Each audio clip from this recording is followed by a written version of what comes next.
YouTube? I'm back. What's good, guys? It's your boy T, and I'm back again with another fantasy football after dark. Me and my homeboy around me, guys. I've been at the beach, and I'm glad to come back to do this first fantasy football after dark after 2 weeks. We didn't do one last week. I think I was at the beach. So, guys, glad to see everybody. Harambe, what you got going on, bro? What you been doing the last couple of weeks since I've been on vacation? I've been playing a lot of Xbox.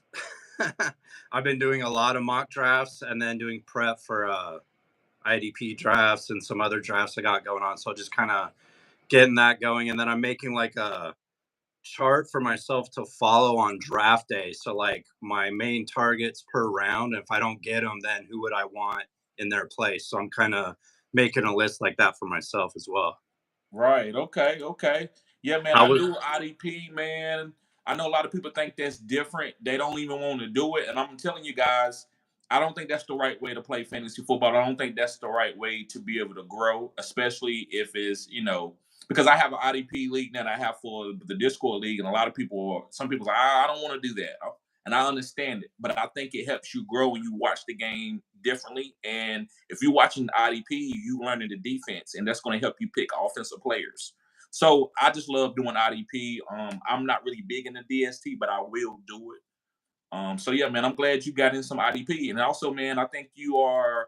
I still got another best ball redraft league that I'm going to do. So I can't wait till you get to that one. I'm not going to do IDP in that one, but I definitely want to fill up the Dynasty best ball IDP, man. That way, me and you can play in the league and get that IDP experience per se. Oh yeah, hell yeah, man. IDP is fun, like you said.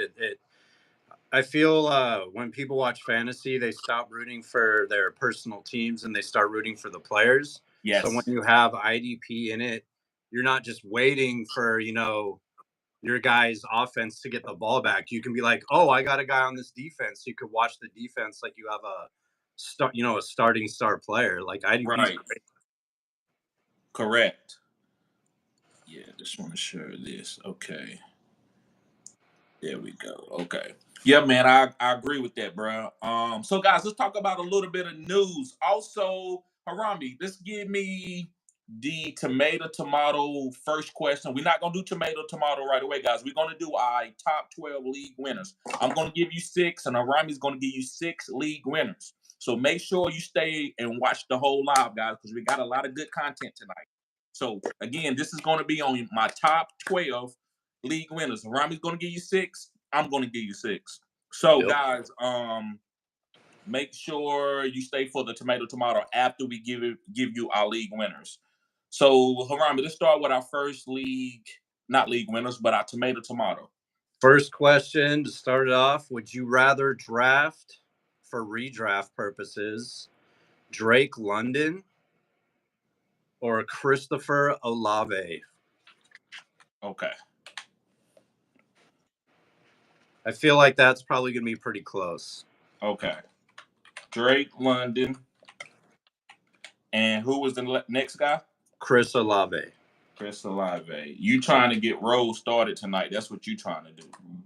It's always good, man. He's got good takes, even though if we won't all agree all the time, because it creates a different perspective, Right. Guys, make sure you hit the like button and subscribe to the channel. This is cutting edge content, guys. Make sure you get the likes up. Let's get the likes up. All right, let me start this poll. All right, I started the poll. All right, let's talk about some news. What's going on with some stuff? Okay. So, guys, Walmart Austin Eckler. Who is that around me? Chase Brown. Chase Brown from the Cincinnati Bengals. Guys, they saying that he's working with the starters a lot in camp. So according to Underdog and ESPN, Brown took a majority of the first team reps during the first 3 practices of training camp. According to Charlie Clifford of the NBC5, free agent signing Zach Moss is healthy and also getting some first team work. So maybe I think that's dropping Zach Moss ADP. Because everybody thought he was going to be like some type of top 5 running back potential, maybe, right? I think he's still a good pick, but not maybe as early as he was going. I think that drives Chase Brown up. but apparently not quite as much as Brown. See, I'm reading this now. 2023 fifth-round pick who averaged 8.8 touches for 53 yards over the final 6 weeks of last season. It was a promising finish for his rookie campaign. They talking about Chase Brown. That's what he did. With the split, that Brown's production came from a few big plays rather than snap-to-snap consistency with him and Joe Mixon. He also played on 8 snaps on offense before week 13, so he wasn't getting that much work into the fourth quadrant, which we talk about that. Because why did they put the rookie in the fourth quadrant? That's usually what they do. They play rookies in the fourth quadrant. That's why I talk about quadrants all the time. I know y'all be like, Tita, they ain't cutting edge. You ain't giving me no cutting edge content. And I'm telling you, fourth quadrant, you just take fourth quadrant, just, okay, all right, wow, yeah. That you mean the fantasy football playoffs. Yes, that means a lot. It's differently. It's different. It is. It's a different season within the season. Yes, it is. Guys, make sure you hit the like button. There are some other positives in his profile, including a 4.43, and I talked about that. I'm big on that type of ability. I'm not going to give y'all everything. That's why y'all need to be checking out my Patreon, where I killed it with the rookies. The rookies that are training now that wasn't drafted early, I was on a lot of those guys. Xavier Leggett, Troy Franklin, Brian Thomas. We knew about Malik Neighbors. We knew about those guys that was taken in the top 10, but you need to comp the Patreon to get these late guys. And I be killing it. And that's why y'all be like, ain't no way you 70%. And then you go back, if you go actually listen to some of these lives and videos, you will see I talked a lot about these guys. Chase Brown was like top 3 as my running back last year. He didn't get to work like some of the guys that was drafted early, but I believe he's going to come through and evolve in this offense. I said the senior season, guys, he had 355 touches. That's a lot for the Big Ten. So he can handle a workload, pause, for 1,800 yards and 13 touchdowns on 355 touches for a guy that's 210 pounds, and he is a workout warrior. What you call him, Arami? Go ahead, give him his name again. Walmart Eckler. Yes. I'm thinking Chase Brown is going to be potentially on one of our lists today, maybe not, but they're going to scheme him plays. I wouldn't be surprised if he gets goal line touches as well to spell Zach Moss. Everything I'm hearing out of camp, all the tangibles, what he did with his opportunities last year, this is a player to be pretty excited about. Right. Especially when you got guys like, I'm not saying he's Kyron Williams, but like Kyron Williams was a week 2 waiver pickup. So like there's going to be leagues where Chase Brown isn't going to be drafted. You guys need to have some Walmart Eckler in your lives. Come on now. Rollback prices. Going on to the next, CJ Stroud had a scare in practice. They said the Stroud was limping during Saturday practice after having his foot stepped on by a defensive tackle. Stroud limped slightly for a few plays following the incident with the 6'4", 318-pound lineman. However, Stroud never left the field and eventually regained full mobility. So it was a little scary, but he pushed through. Thank God. Let's see. They said that Jerry Jeudy is ramping up in practice. Jerry Jeudy. It says Jerry Jeudy. Saturday, Jeudy leg is ramping up and close to joining teammates because I think he had an injury. On the field practice, Jeudy worked on the sideline with trainers for the 3rd consecutive day. Saturday, Stefanski added that the wide receiver is getting better without going into detail. I'm still only going with Amari Cooper and David Njoku, and those are the 2 guys that I'm not really targeting Jerry Jeudy. I need to see it first. He's a waiver guy for me. Yes. And guys, I will get to all the comments. Make sure you post the comment. We know how we do it on Fantasy Football After Dark. We will get to everybody comment, especially the guys who are members. And I'm going to start tightening up on the comments and try and get to the members' comments first. I'm going to try to make sure I do that, and according to your tier. So I just want to let y'all guys know that because it's getting around. It's that time now. Oh, it's that time. Go ahead, bro. Oh, I just said it's that time, man. We're there. Yes. We're just about there. Yes. Jaden Reed back participating in practice. He had a non-football injury listed earlier this week after recovering from a minor toe injury suffered early in the summer. The second-year wideout joins the newly minted highest-paid player, which is Jordan Love. I thought that was a great move. Who also made his trumpet return in practice Saturday, which was today. Let's see. Anything else that we need to talk about? I got a camp story for you. Go ahead, bro. Read an article, I want to say 2 days ago, coming out of Ravens camp. 4 days in a row, the most impressive, locked in, best wide receiver 4 practices in a row was Rashad Bateman. I like that. There's some fire coming out of camp about Rashad Bateman, which means that this aerial attack on the Ravens is going to be nasty. Nasty. Yes, sir. And I've been saying that I'm thinking that Lamar is going to throw for 4,000 yards. You said 35 plus touchdowns. Yep. Drake London is cleared of cramping. He cramped a little bit at practice today, they saying. Anything else that I think we need to go through? Just looking. Hufanga, the safety from the 49ers, expected back within 2 weeks. So he should be starting the year off. Lamar Jackson back at practice. I'm gonna see what he said he was out. Yeah, he had an illness. Man, he always got diarrhea. I don't know if he had diarrhea this time, but he had bubble guts, bro. Yeah, he always be getting them bubble guts, right? Deshaun Watson will throw in padded 11-on-11s. I love Deshaun Watson. I thought about putting him on the list, but he's not on the list. But I love Deshaun Watson this year, especially at his ADP. You're not gonna get him like that ever. Deshaun Watson's been a top 5 quarterback majority of his career. Yeah, this year is shaping up weird for quarterbacks. I know we're not into full draft season yet, but you got your typical guys, right? But there's a lot of guys going super late in these mocks, and will probably go late in actual drafts who could be, top 5, top 10 guys. Right. He could be one of them. Right. Michael Parsons' roles could shift, and I said that. I said everybody keeps saying Michael Parsons, he's out of position. He should not be an every down defensive end. So let's see about how they use him. I think they should use him at middle linebacker on run downs, and then on third down he should rush the passer. Jerome Ford remains out. Nick Chubb did participate in practice. I still think they're going to put him on the PUP list. That's just me. I wouldn't put him out there too early. That's the second injury to that same knee. But who knows? Nick Chubb is a monster. He could come back and shock everybody. He could pull an Adrian Peterson.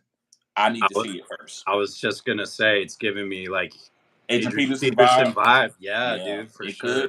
It could be, man. They both are workout warriors. Absolutely. Yep, and y'all know that Jordan Love signed a 4-year, $220 million extension.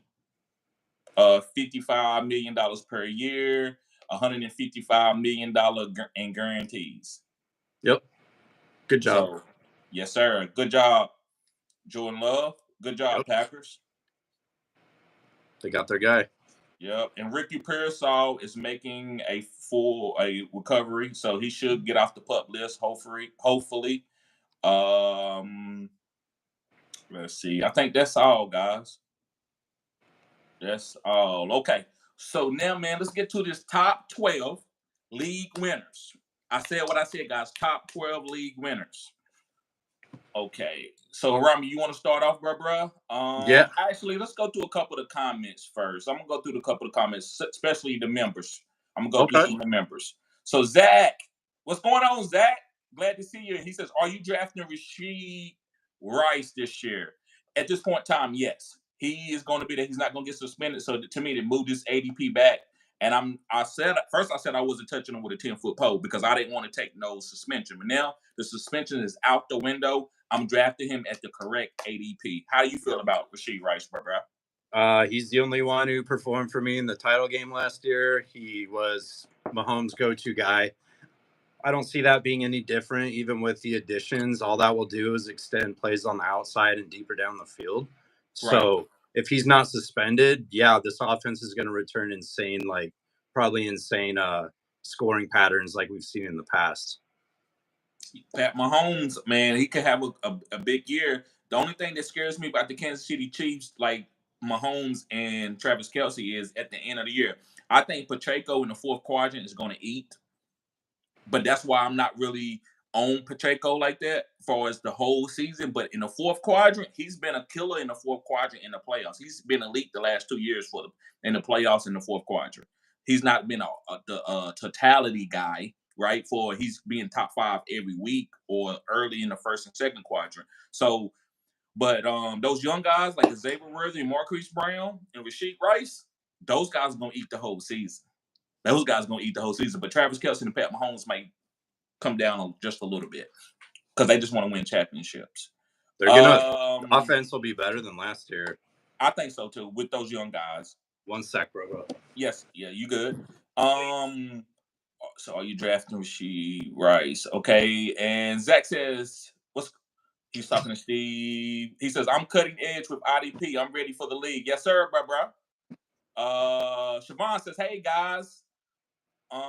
She says Nick Chubb is a potential IR spot, just like TJ Hawkinson can be potential IR spot in your draft. Yes, if you can get those guys. These guys, even though they are injured, these guys are going to get drafted. They're not going to be on the waiver, so it's going to be hard to get them in your IR spot. Like after, I don't know how your IR spot works in your leagues, but in my leagues, if you don't draft the guy, like if you draft the guy on your team, if you don't draft him, it's hard to get him in your IR spot without dropping somebody in after the draft is over because your draft is going to fill your team up. I don't know how your team works, but yes, these guys are IR spot guys that you can go and stash them. I agree 100%. Aaron Holloway says Drake London for me. He voted Drake London. Yes, sir. Aaron, appreciate you being here, brother. Always showing support to the channel. I see that like. Y'all don't hit the like button until I go ahead and start answering them questions. I feel you. Drake London or Chris Olave? My answer is neither. Zach says neither. How you feel about that? Is that a good answer? I mean, it's a good answer, I guess, but like it doesn't help with the percentages and the votes. But it's a funny answer. Right. And Aaron speaks. He said, "What's up, guys? What up?" Zach says he's very high on Chase Brown. I feel like whatever Zach. Hey man, if we own a guy, Zach is usually on the guy, man. It's been very limited time that me and Zach has not been on the same page. I just love the opportunity and the team, and I think the Bengals just might fly under the radar as far as an offensive team this year. Like they're not going to have problems putting up points, and they'll be able to hit you from all over the field. Facts. Okay. I see you, Gerard. Yes, sir. We'll be getting to your answer, bro. Hold on, it was another answer up here earlier. A guy came in the chat. I don't see his comment. Or Steven says, you mean if he's not being suspended? Right. We talking about Rashid Rice. It was another comment. Did somebody delete? I think somebody deleted the comment. Zach deleted some comments early, but that was all that I saw. Who? Zach. Okay, no, it's JYS Gaming. He says, I'm picking at number 12 full PPR. If I can't get Puka, Wilson, or AJ Brown, should I go double RB or probably go JT and Gibbs? Oh. Go ahead. You can answer that, bro, because I'm going to give him a different answer. Go ahead. What do you think? Yeah, I see that at the top now. I'm picking at 12 full PPR. If I get Puka, Wilson, or AJ Brown, should I go double RB?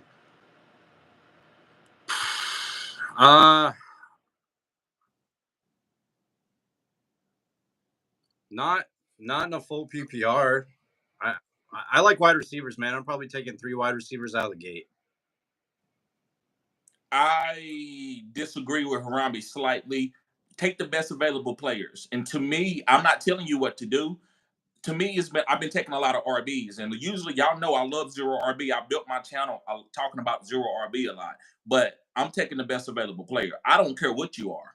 Oh, he's saying if I can't get 3. So it looks like he's trying to get 3 wide receivers. Right. And then if he can't get his guys, he's asking if he should go hero RB. Then I would say yes. Right. Yeah, because you zig when they zag, man. So when they take those receivers, go get those stud running backs. I say take the best available player. This depends on who on the board.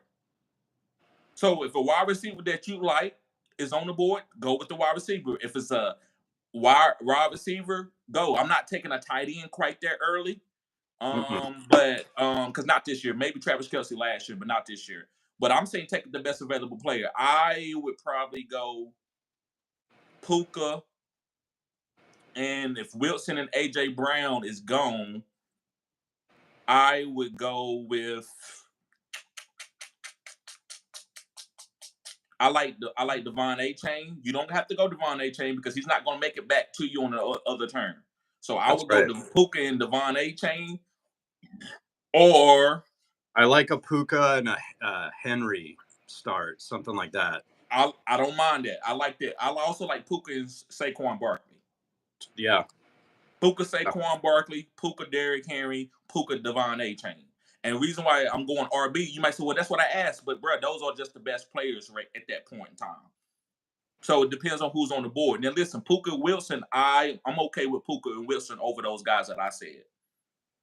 So take the best available player. And listen, man, if you want to be able to get my playlist, all you got to do is subscribe to my channel as a member. Become a member, bro.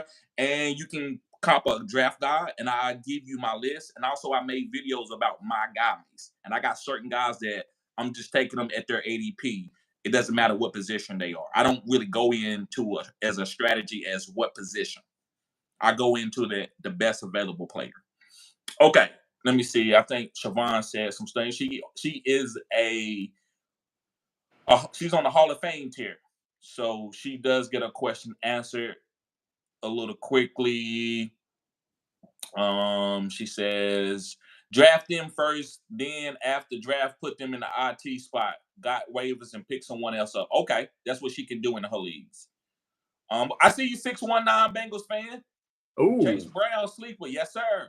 He is. And he's in the same area code as me, and he's a Bengals fan. Let's go. 619 Bengals fan. Oh, okay. So he's from Cali. That's San Diego area code, man. Okay. Jared says, yeah, I didn't really want to pick up either, but Olave is slightly better. Okay. I would rather take Drake London. That's just me. I took Olave actually in that vote. Right. I'm not mad at you. I understand why you would do that. Because we don't know about Kirk Cousins. That's what worries me. It's about Kirk Cousins. All right. So, bro, let's start it off, man. Let's go with your first league winner. We already talked about this guy. He is on an elite team. They are playoff tested. They know what they need to do to get to the promised land. And I believe this guy was on your thumbnail. It's Kansas City running back Isaiah Pacheco. 2024-2025 league winner. And here's why. They have to run the ball and play defense. The Kansas City Chiefs, when you think of them, you think of Patrick Mahomes and a lot of passing numbers, which was the case a few years ago. In order to win 3 Super Bowls in a row, you can't just do that. You have to have a solid core of a football team. You have to be able to run the ball and play defense. So they added more guys on the outside to improve their lacking passing game from last year. That will open up running lanes for Pacheco. We will see a career year out of Isaiah Pacheco. He might start slow, like how you've said before, TD, how you think he'll start a little bit slow. To me, his floor is probably pretty safe in this offense, even if it's a dud week or two, which you might get. You might get like an 8-point week or a 10-point week, whatever. But you might get some boom weeks out of this guy too, and he's going to get pretty much all the goal line. And you do say Mahomes is their goal line player, which is true, but he will pitch it often and hand it off often to Isaiah Pacheco. And word out of camp, they're going to feature him more in the passing game this year. So if all these ingredients come together right and they're able to cook, this guy might be in for a career year. I don't think we've seen a ceiling yet. He didn't even get 1,000 yards rushing last year, I don't believe. I think he just fell short. Right. So let me break this down 2 different ways, according to your player. I respect the guy. I like him. I don't know if I want him at the ADP. So I'm not. He's definitely not a bad player. I think he could be a league winner. So this is a great person for the topic.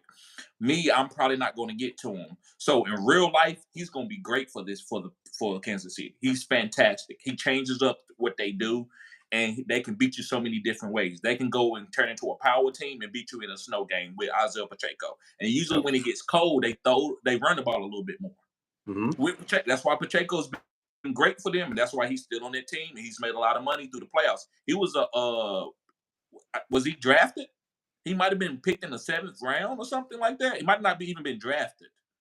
I got to But go back either and way, look. but He he's was made a lot drafted of late. money. Right. But he's been made a lot of money playing with Kansas City. But for his fantasy, for the third and fourth quadrant, he's pricey this year in the third and fourth round. So I don't want to take him in the third and fourth round for the third and fourth quadrant. But if you got him on your team, you probably got a league winner. He probably can be a top 5 RB from week 11, week 12 on. Early in the season, he's going to have some top 5 weeks, a little bit more than he had in the past. He's probably going to finish as a top 5 running back maybe twice, maybe 3 times during the regular season. Now, when they get to like the third and fourth quadrant, he's going to be eaten. And I agree with that. So to me, man, that's the only reason why I'm not taking him is I think I can get a guy who can be an all quadrant player in the third and fourth round. Right now, I don't know what running backs are really going there that I could actually do it like a tomato talk. You got a guy that's going at Pacheco near his ADP that's a running back? A-Chain. Zamir White. Well, I'd rather take Zamir White. I'm gonna ask you this. You taking Pacheco over Zamir? Yeah. Okay. I respect that. I'm taking Zamir.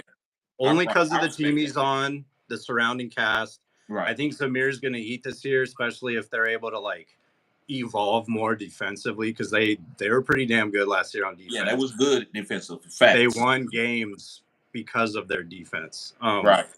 I just like the team they're on and then the 3-peat. And I think the Chiefs are going to – I think they'll go to the playoffs. I wouldn't be surprised if they go to the AFC title game again, but they're going to need more out of Pacheco and the wide receivers. And I think all that's going to complement each other as the year goes on. So I do agree with you. His price is a little bit high. He's going like mid-second.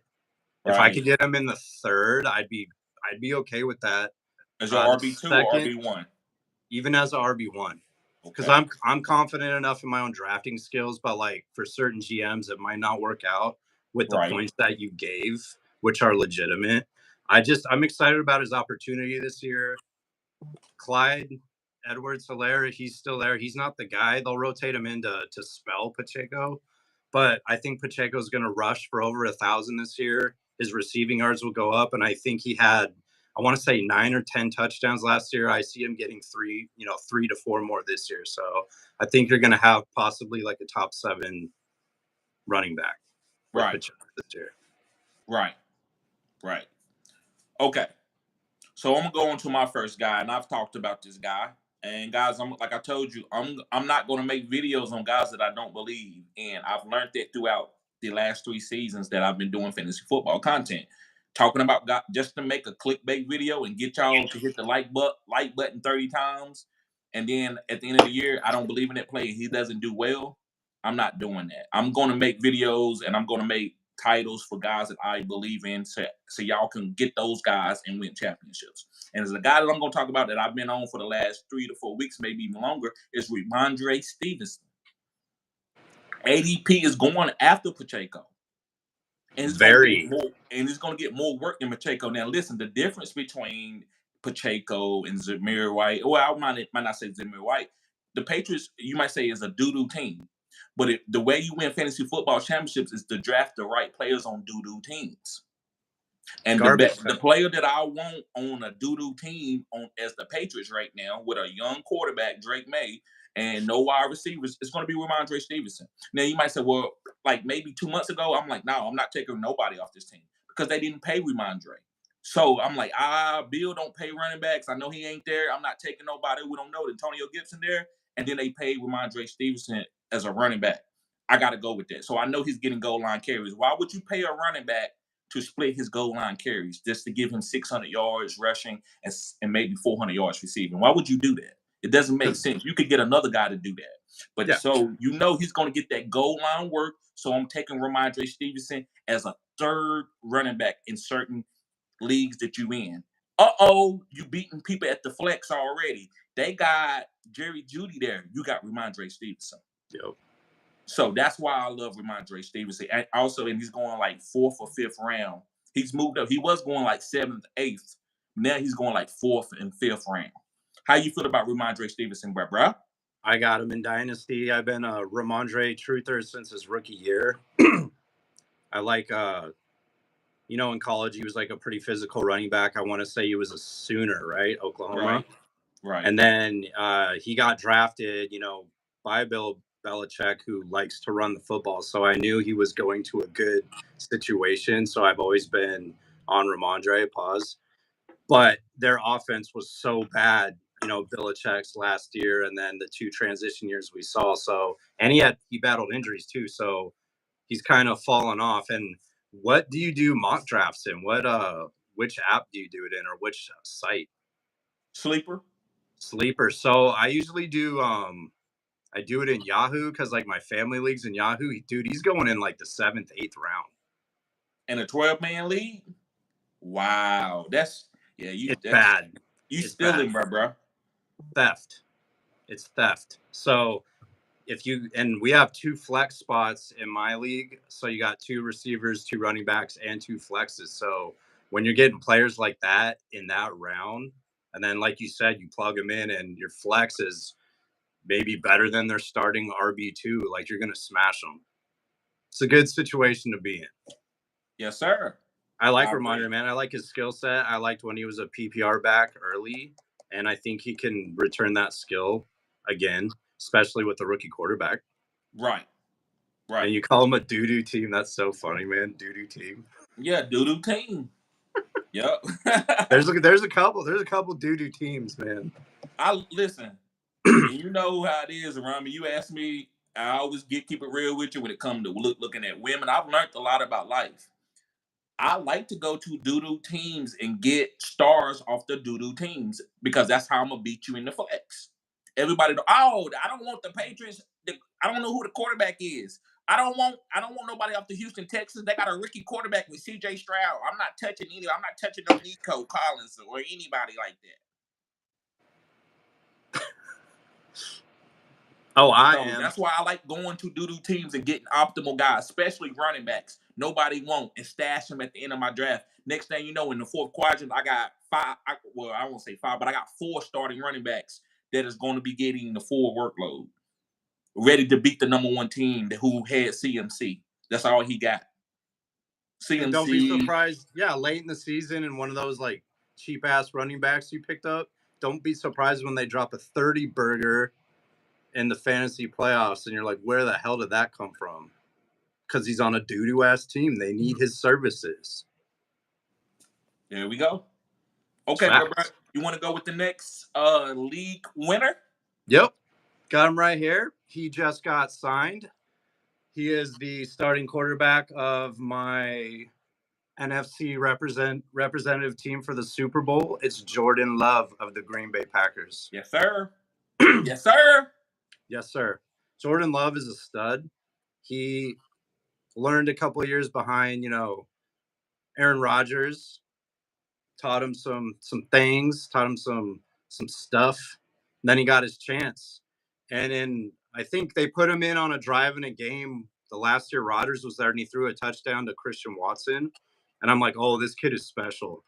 He read the defense perfectly. His footwork was perfect. Threw the bullet. Huge touchdown. Then they took him out of the game. Right. I'm like, oh, I want to see more of that. Right. And then last year we got to see more of that, and it delivered. He was a top 5 fantasy quarterback, was he not? Yes. He's only going to get better. He did it without his top wide receiver, who was hurt most of the year. He did it with a bunch of no-name guys, and even though they're no-name guys, they got it done. These guys are studs. Right. It's like it's a pick your poison scenario, like with the Texans or something. Right. He just got the bag. He just secured the bag. He is the guy in Green Bay for several years to come. Green Bay fans should be excited in real life, and in fantasy, I'm excited. I think this guy's going to be right where he was last year, and look what he did in the playoffs, man. He put up an insane stat number against your Dallas Cowboys. And I remember that day because I won a shitload of money on DraftKings. It was great.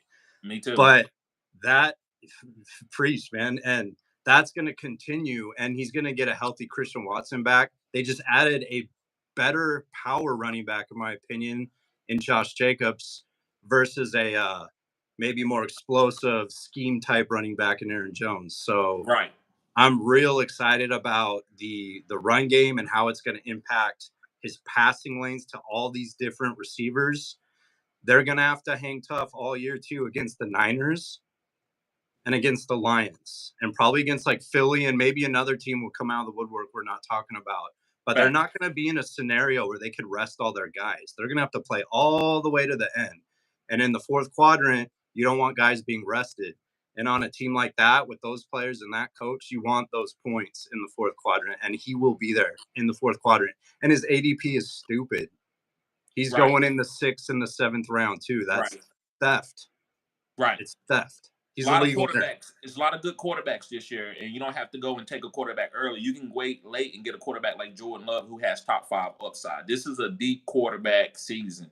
It is. So yeah, man, you know how I feel about Jordan Love. I actually betted against them, betted with them against my team when they played the Dallas Cowboys, and I made content on it. A lot of people thought I was crazy. I'm like, I'm going with Jordan Love tonight. I think Jordan Love's going to beat the Dallas Cowboys, and he did. And I told people all year to hold on to Jordan Love, that he was going to be a good quarterback.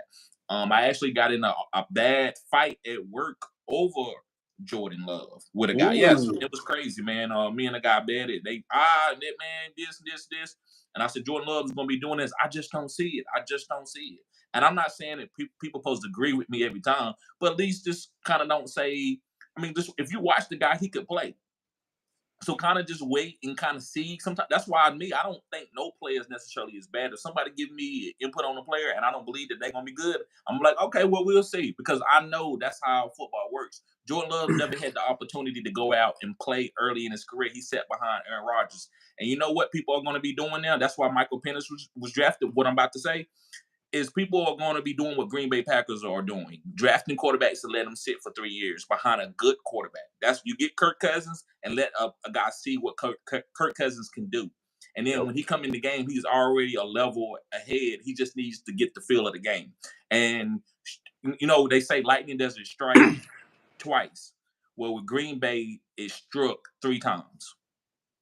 Brett Favre, Aaron Rodgers, and Jordan Love. They have 3 alpha quarterbacks who could potentially be Hall of Famers. So I like quarterbacks that are sitting and waiting behind guys that are experienced. That's the old school way. It might come back.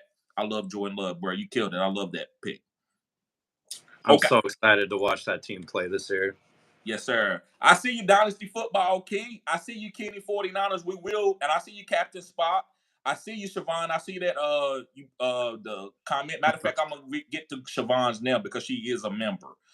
She says, keep your eye out on Kansas City international rugby player Wallace Lewis Reese Zemet, end of the second to work as the RB to rotate him in, using him on special teams beginning of the year if he makes the roster. Yeah, they've been talking a lot about him with the new kickoff rules. I think he was going to have upside. And listen, when it comes to running backs, I treat them like I treat my women. I don't turn nothing down but my collar.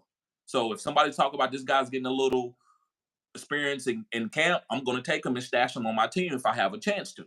So I'm not scared. I'm not turning no running backs down. I don't turn most women down in that way, right? Y'all get what I'm trying to say. So, yes, I'm taking him. I'm drafting him, stashing him, and see what's gonna happen. If he don't hit, then I'm gonna get rid of him. How you feel about him, Harambe? I scooped him up in Dynasty and threw him on the taxi. I got room. Why not? I don't think he's gonna be the starting running back on kickoff returns for sure, and then he'll probably get some schemed plays to allow him to show his speed and his agility and whatnot.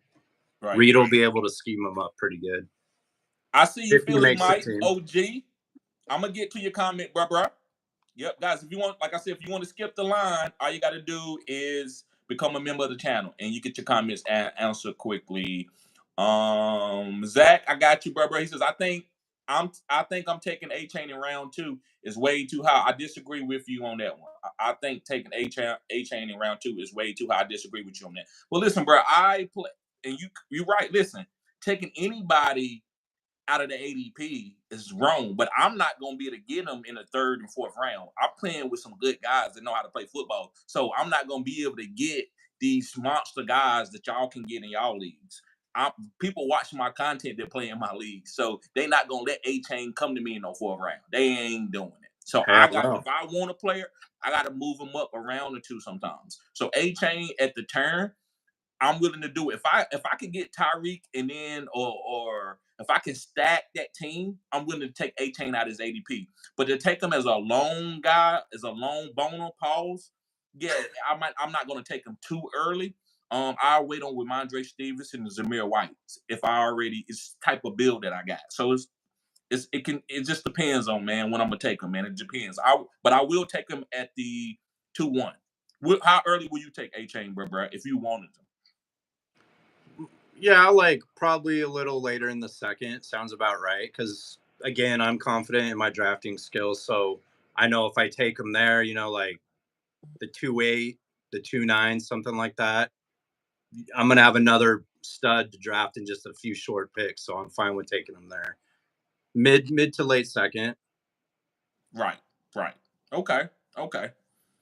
All right. Here's my league winner. This is a rookie wide receiver. Who do you think it is, Harambe? Because I know you know my content like it ain't nothing.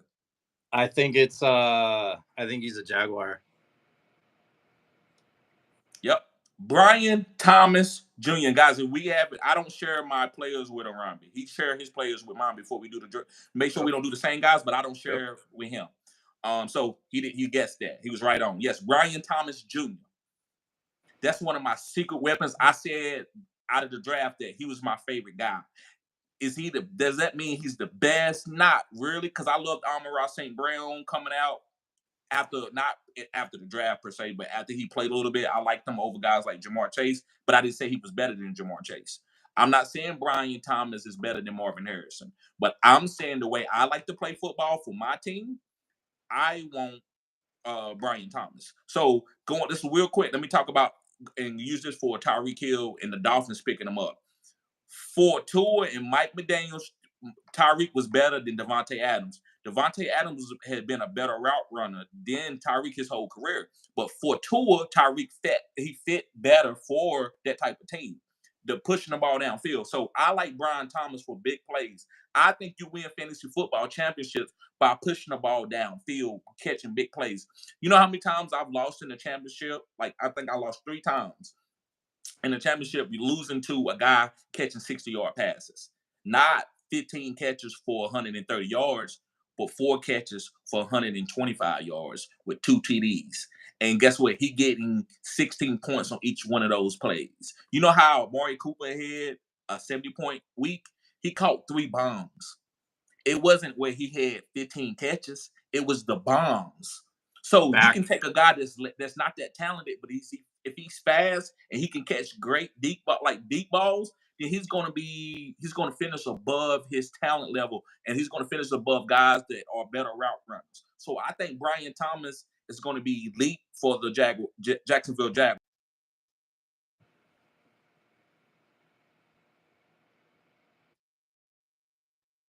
They let him go. So why would the Jacksonville Jaguars let him go if they needed a wide receiver? Because he's not a deep threat. So you saying, TD, well, you like deep threats. That's just what you like. Well, the NFL teams like it too because they let Calvin Ridley go and got Brian Thomas Jr. So why? Because it helps your quarterback. So that's just outside of fantasy. But even fantasy, if you got bonus, if a guy catches a 70-yard touchdown, he's already good. He don't got to catch nothing else for the rest of them. He's already hit his ADP. He's already going to be top 12 off one play. So I love Brian Thomas Jr. I think he's the best deep threat in this draft. Jump ball guy, and that's what Trevor Lawrence played well with. If you go back to watch him in college when he played, I think he played with Mike Williams a little bit early in his career. Maybe he didn't, but definitely T. Higgins. T. Higgins was a great wide receiver for Trevor Lawrence. Why? Trevor Lawrence is not an anticipation throw type guy where a great route runner guy, kind of like Calvin Ridley and Keenan Allen. He's more of a jump ball. I'm gonna put it up there for a tall wide receiver to catch it in the air and make a big play. And that's why they went and got Brian Thomas, and they also signed Trevor Lawrence to a big deal because they got him some weapons now. So, how you feel about Brian Thomas, bro?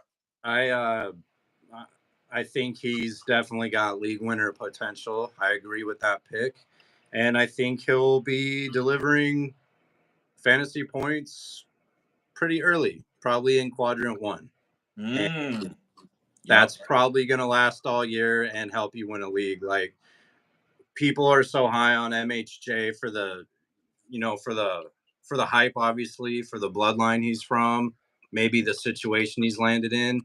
This guy, to me, is maybe not as hyped. His bloodline is not that of a Harrison, but like he's just as explosive, and he was great in college, and I see him being great in the NFL pretty quick. Pretty quick. Yeah. Yep. So you killed it with that, man. That was a great pick.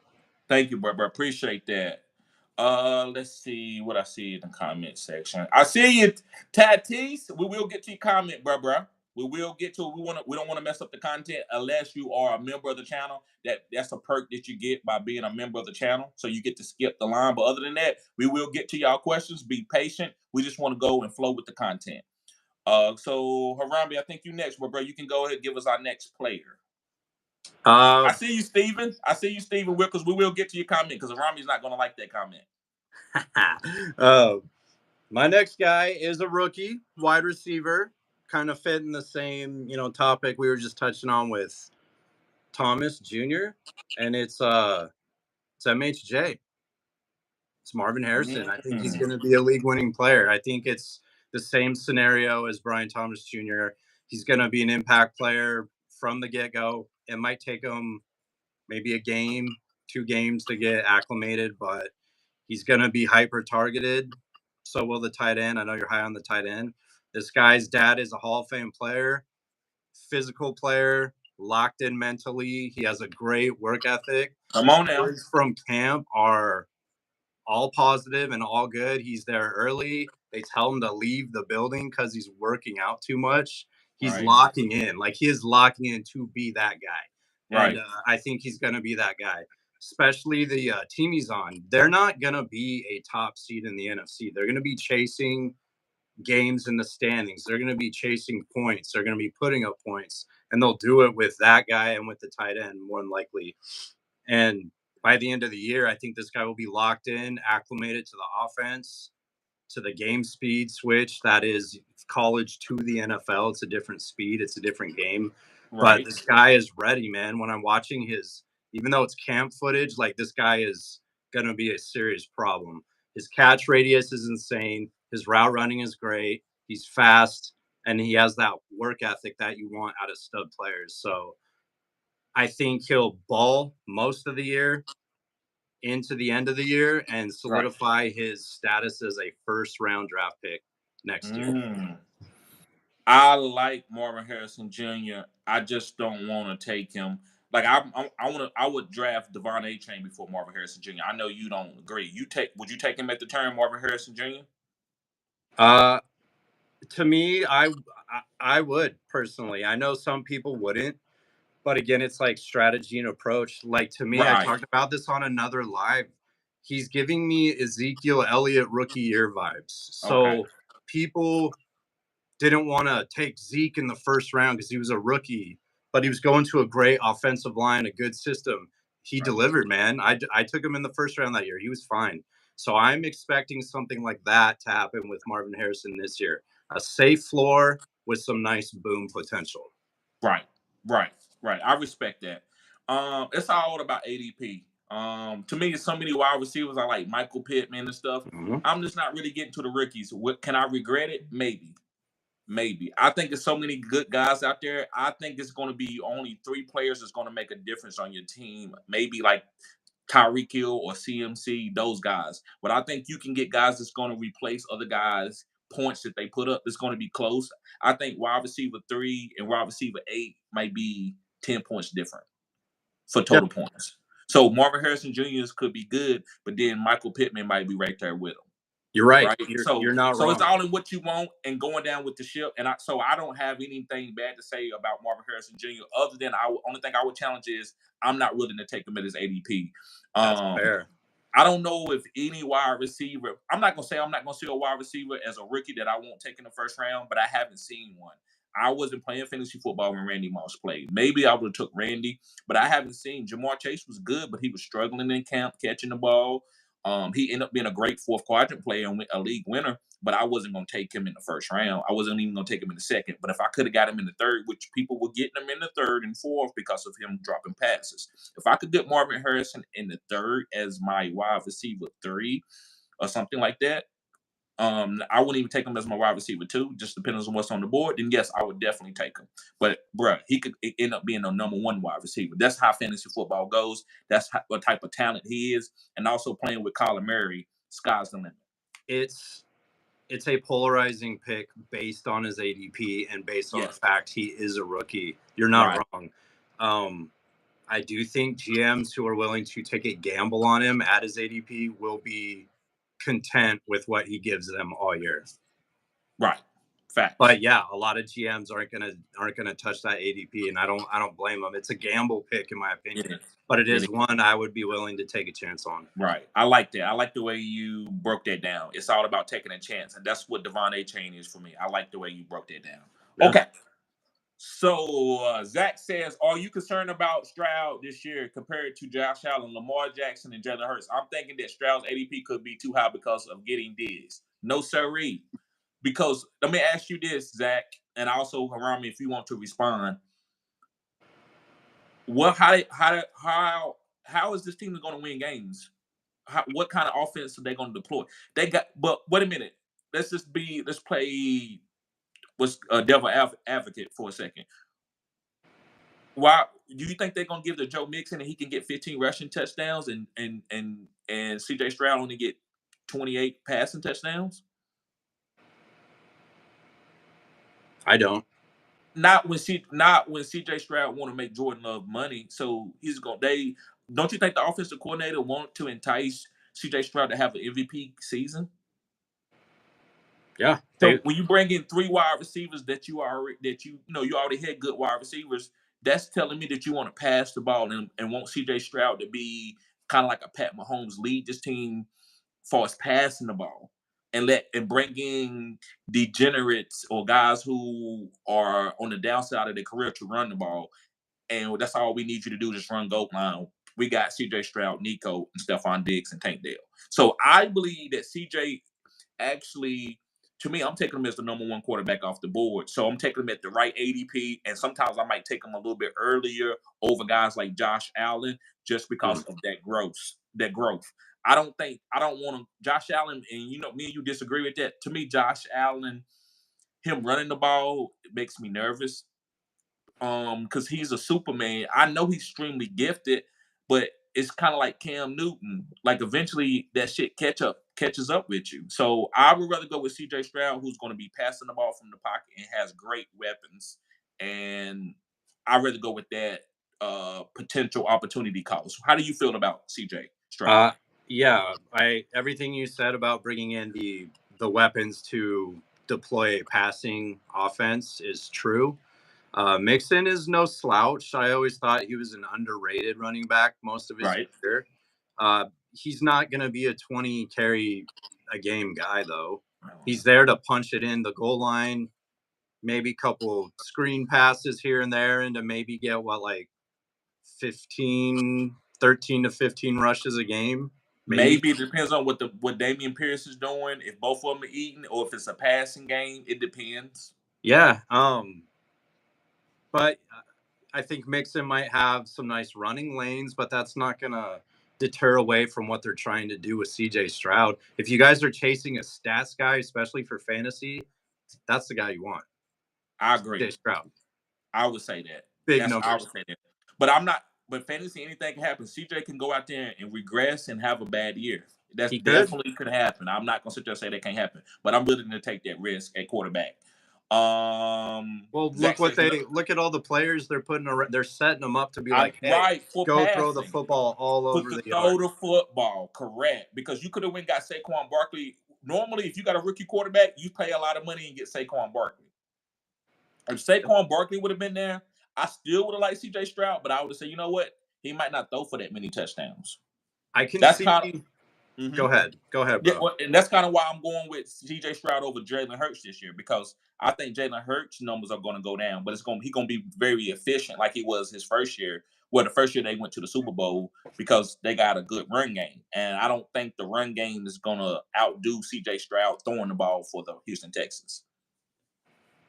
I wouldn't be surprised if the Texans aren't as good in real life football, like actual football we're watching, and they maybe are a bubble team or something. But I think people are expecting them to be this like elite AFC powerhouse. It could definitely happen, but I see them going and putting out just putting stats out. Nice offense, a lot of good numbers. So the wide receivers are going to benefit from that stud quarterback in that system. So even if they're not a playoff team, they're still going to sling the ball. That's what they're built to do now. Facts. I see you, DC dude. I see you, 369. We will get to you. Yes, I do mocks with my subs.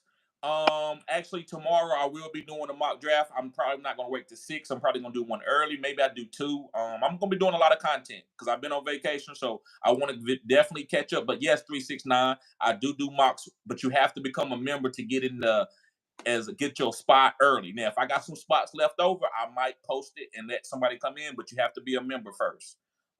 So appreciate you being here, 369, Captain Spock, all of y'all. We'll get to your comments. Don't think we're gonna skip over them. I see you, Football Row, Fantasy Football Row. Love that new name, man. I think it's gonna help you out in the algorithm. Appreciate you, bro. All right. So who's next, bro? Did you do your guy? I haven't done my third guy. Have you done your third guy? I just did MHJ. Okay, that your third guy? That was my third. Okay, it's on me now. My third guy is a tight end. Do you know who it's going to be? Pause. You know who my tight end is going to be? Is he on the same team as Marvin Harrison Jr.? No, not him. Ooh, is it a Cleveland Brown? Yes, it's that one. Yeah, I got 2 tight ends that I love this year. And that one, guys, is going to be David Njoku.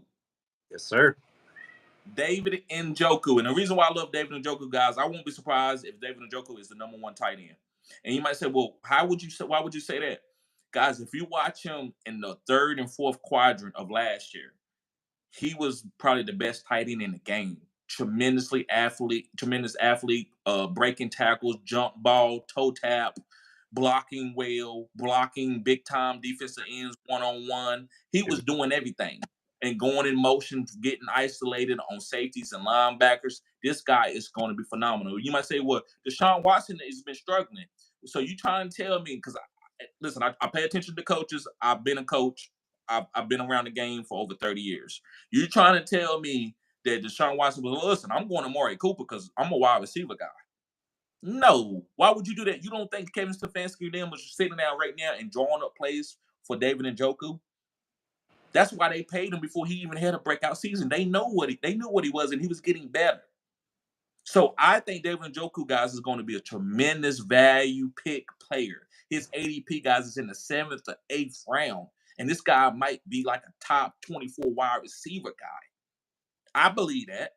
I think he's going to be phenomenal, bro. I'm willing to go down with the ship with that, bro. I love David Njoku. The way he plays the game, he's a phenom. Like, he's a beast. He's big, 260 pounds, pause, and can run a 4.5 and can jump. Got like a 38-inch vertical, and his hands has got a lot better since, because he didn't play a lot of football coming out of high school. He didn't play football. He didn't start playing football until he got to college.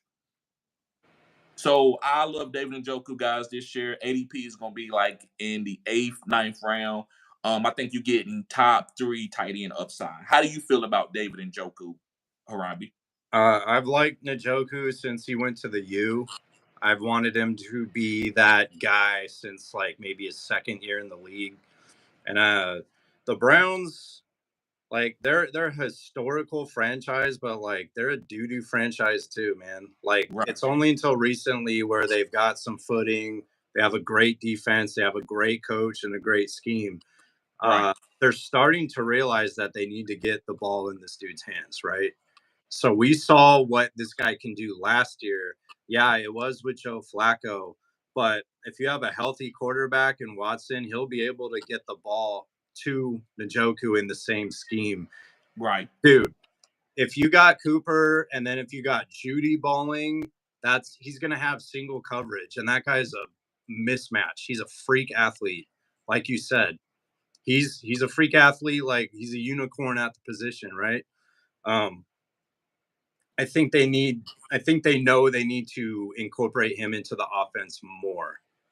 And I don't think it's coaching. I think it's Deshaun Watson knowing what to do. I don't think it's coaching. Because if you go back and look at Kevin Stefanski, he's targeted the tight ends the third most in the last 5 years than any other team. Right. And they had, early in his career, they had, what was the other tight end they had? Like Harrison Bryant or some shit? Harrison Bryant and Austin Hooper. So if he's the guy, all those scheme plays will go to him, and he will be able to deliver. And at his ADP, yeah. And there's no reason he can't do it again. He was a league winner last year. Yes. Best tight end in the game last year. And he was a beast. Right. And so what makes, I think, man, and I thank God, what makes my channel different, and I'm so glad, is that I don't have to, like, if I just regurgitate, like, the way I do content, the way I speak and the way I talk and everything, if I just regurgitated everything that happened the year past, wouldn't nobody follow me. They'll be like, Titty, all you doing is telling me to pick Travis Kelce and take Pat Mahomes and Lamar Jackson and Jamar Chase and Justin Jefferson. But to me, I can see changes in the scheme. I'm so scheme oriented. I can see what's going to be trending from year to year. That's why I was on Amon-Ra St. Brown, and that's why I said Tyreek was going to be better with Tua, and everybody said I was crazy, and I'm going to keep saying it until I leave this earth. And I said what I said. I'm going to keep saying that I was on Tyreek Hill, because people were saying, what? Man, Tua is garbage, and I don't see that now. He got that deal. I want to see that same energy, that Tua is garbage. Did you not hear that Tua was garbage around me about 3 years ago before Tyreek Hill got there? I started him in fantasy in a redraft league his rookie year. And he had some nice weeks, but he ran a little more. But he had some not good weeks, but he ain't garbage. He's not garbage. Right, and he got a new deal. So I just wanted to tell y'all, yes, I think you have to be looking at things that's going to be changing. Trends, they change, guys. They change each year. So you got to be able to do that. You can't just take the same players over and over. You won't be able to get a David Montgomery. You won't be able to get a David Njoku, who was a league winner, or a Jordan Love. Because what was going to tell you, Jordan Love is going to be garbage. I'm not taking Jordan Love. I'm drafting Pat Mahomes. And Jordan Love outdid Pat Mahomes. Who would have thought that? Give me that energy right there. Who would have thought that Jordan Love would outdo Pat Mahomes? So you got to be able to move. Second. Right, facts. So, real quick, I just want to, because they're making some great points. Kenny, he guessed David Njoku, and he said that was Flacco. Just kidding. He basically said I'm capping. And he said Watson doesn't target. What Captain Spock says, Watson doesn't target tight ends like Flacco does. So what would you say to that? I know I went on a soliloquy about that, but what would you say about that? That Watson doesn't target he doesn't target tight ends like Flacco. I mean, I would agree to an extent, but like, you have receipts now. Like, put the ball in this guy's hand and watch him cook. So Watson is in a position like he's not a hype guy anymore, right? He's just he's a jag in the NFL now.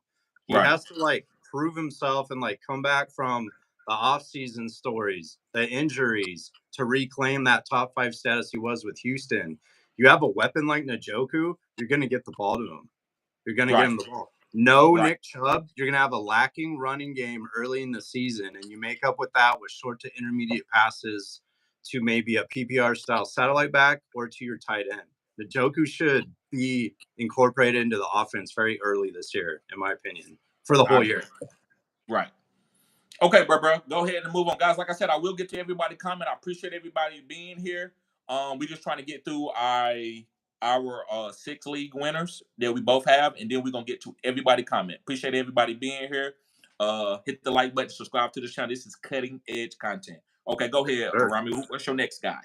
So this is a veteran running back. He is on a new team, probably the best team he'll ever be on in his career.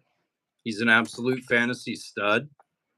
He's a true bell cow running back, although he might not be a true bell cow this year with tons and tons of touches. But I think this guy's touchdown upside is enormous.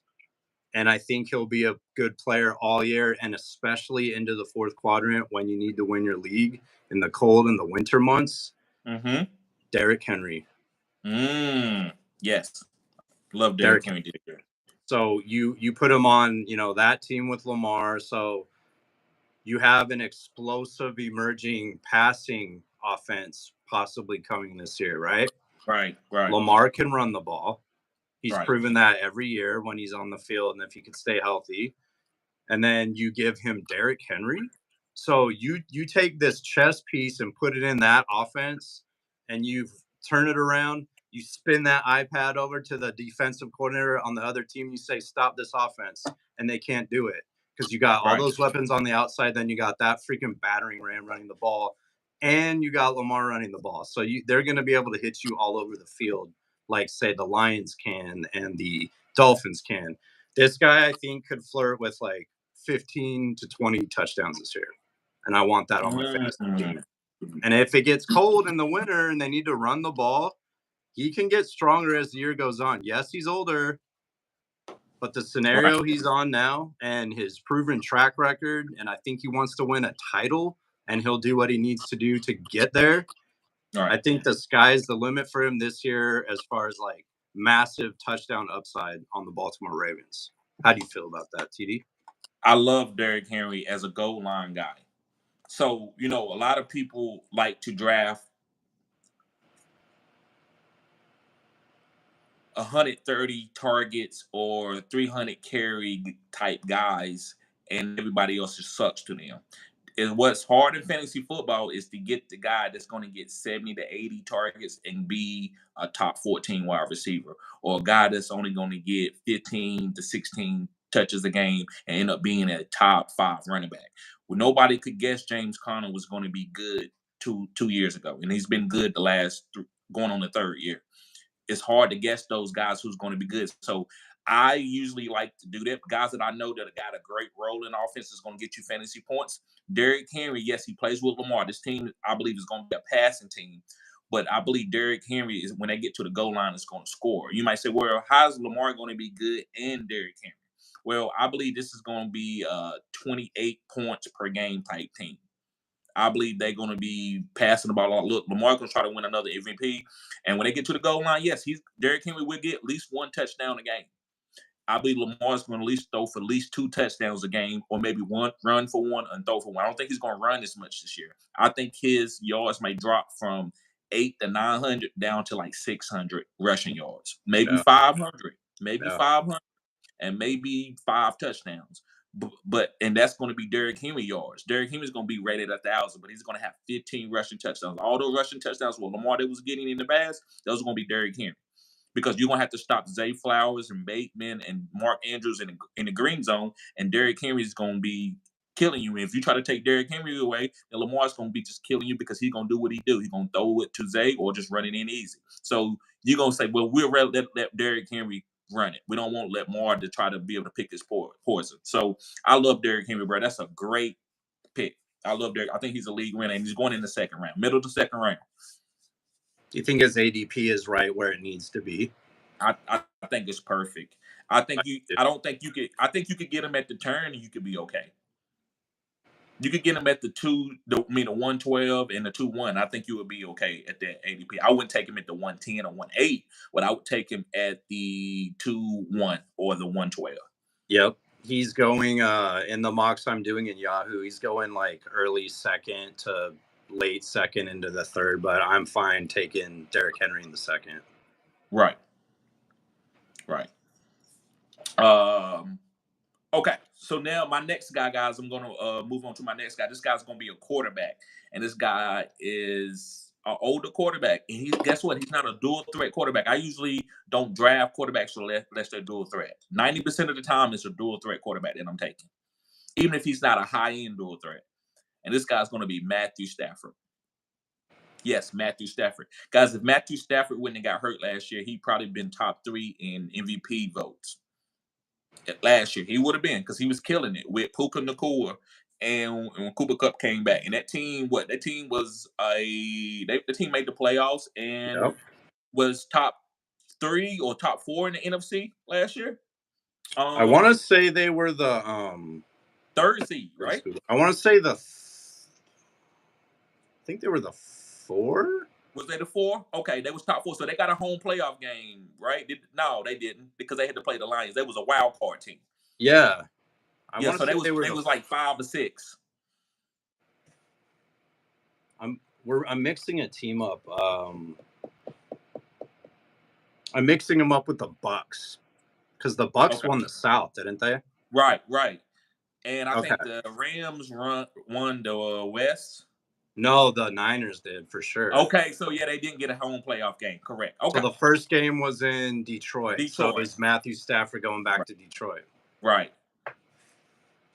So I love Matthew Stafford to wait late and stack my team with some great phenom players and get Matthew Stafford, who is going to lead the league in passing targets and passing attempts. So I think that Cooper Kupp and Puka Nacua both have top 12 upside. And so with that, that's telling me that I'm willing to take a passing quarterback because that's going to be the value. The only way I'm taking a passing quarterback, I got to see the value. And he's going to have the value. And I don't need him to be the number 1 quarterback. I just need him to be a top 5 quarterback. And shoot, it could be even top 6, top 7. And then I got Breach and B. John and Devon A-Chain and Tyreek Hill and Amara, those type of guys. And I also have Matthew Stafford as my quarterback. I'm willing to do that, bro. About Matthew Stafford. Oh, yeah. I mean, this is we talk about it. This is a dark horse MVP candidate for this year. He wants to win Super Bowls at this point in his career. He's already with a great coach. They have a great scheme, and he's surrounded by, insane weapons when they're healthy and on the field. And they drafted another running back to kind of like solidify the running game behind Tyron. We talked about it on another live too. If he say in his career, if he wasn't a Detroit Lion, he was on another team that had like way better coaching, better drafting and everything. Right. He would have multiple Super Bowls more than likely. Right. So yeah.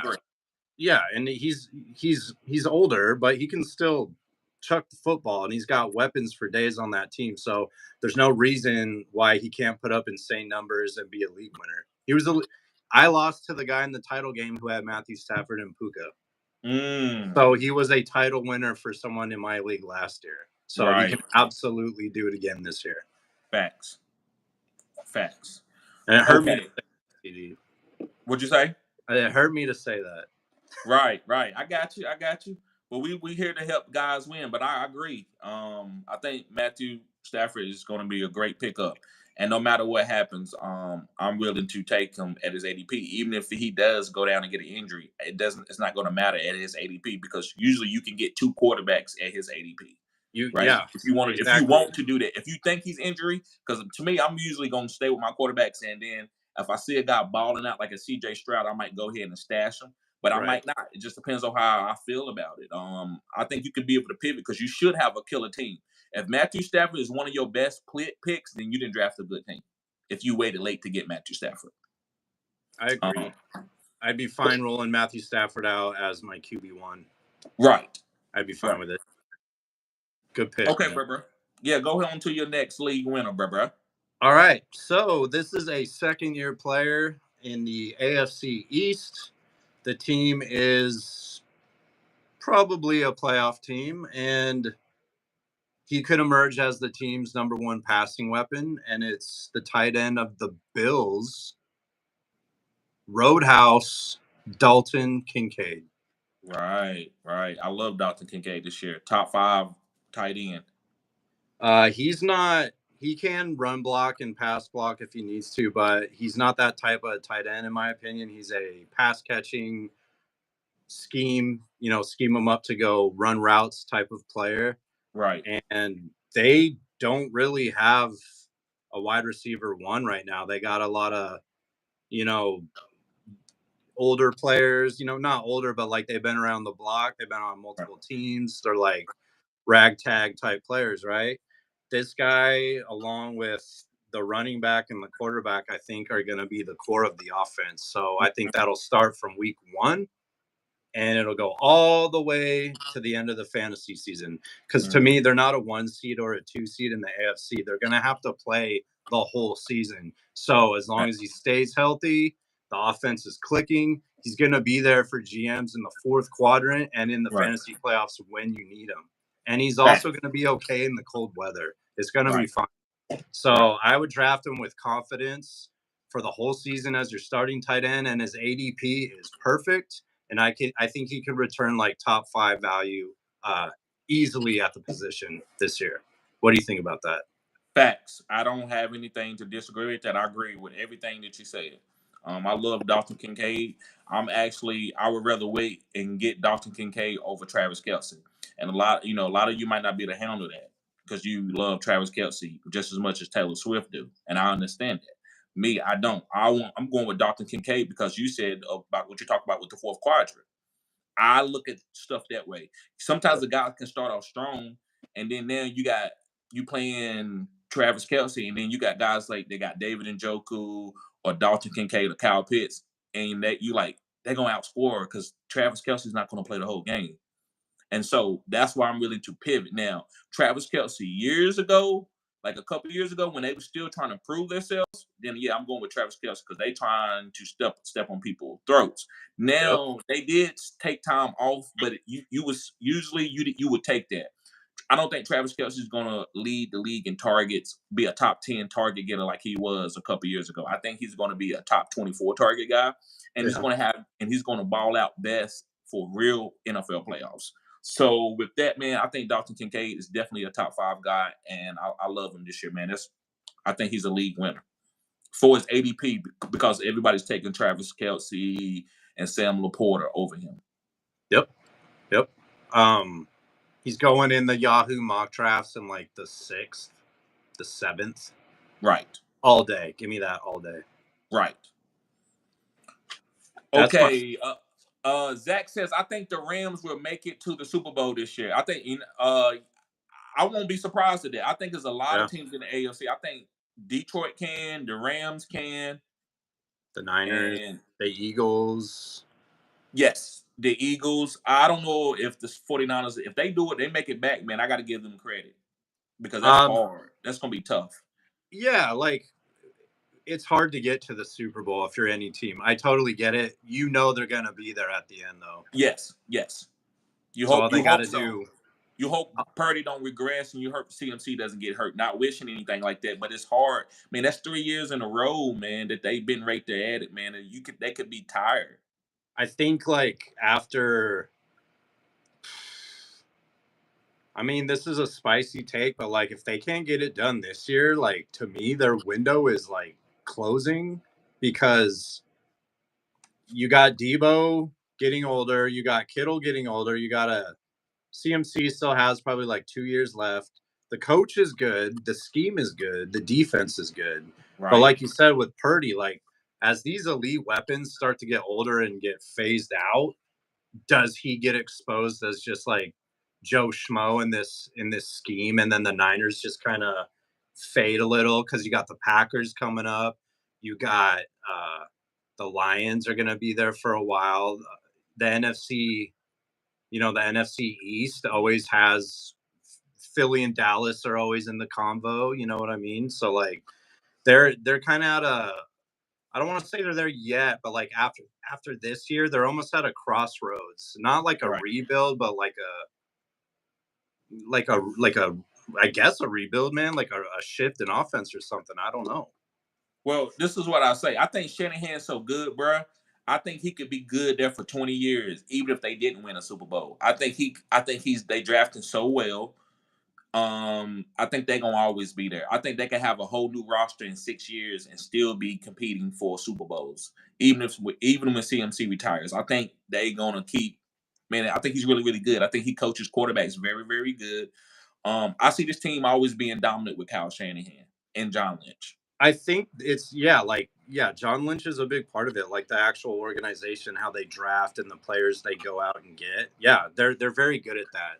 I also think like you have the coach Shanahan, you have the scheme. It's a magical scheme. It's like it's amazing to watch in real games. It's amazing to watch for fantasy purposes.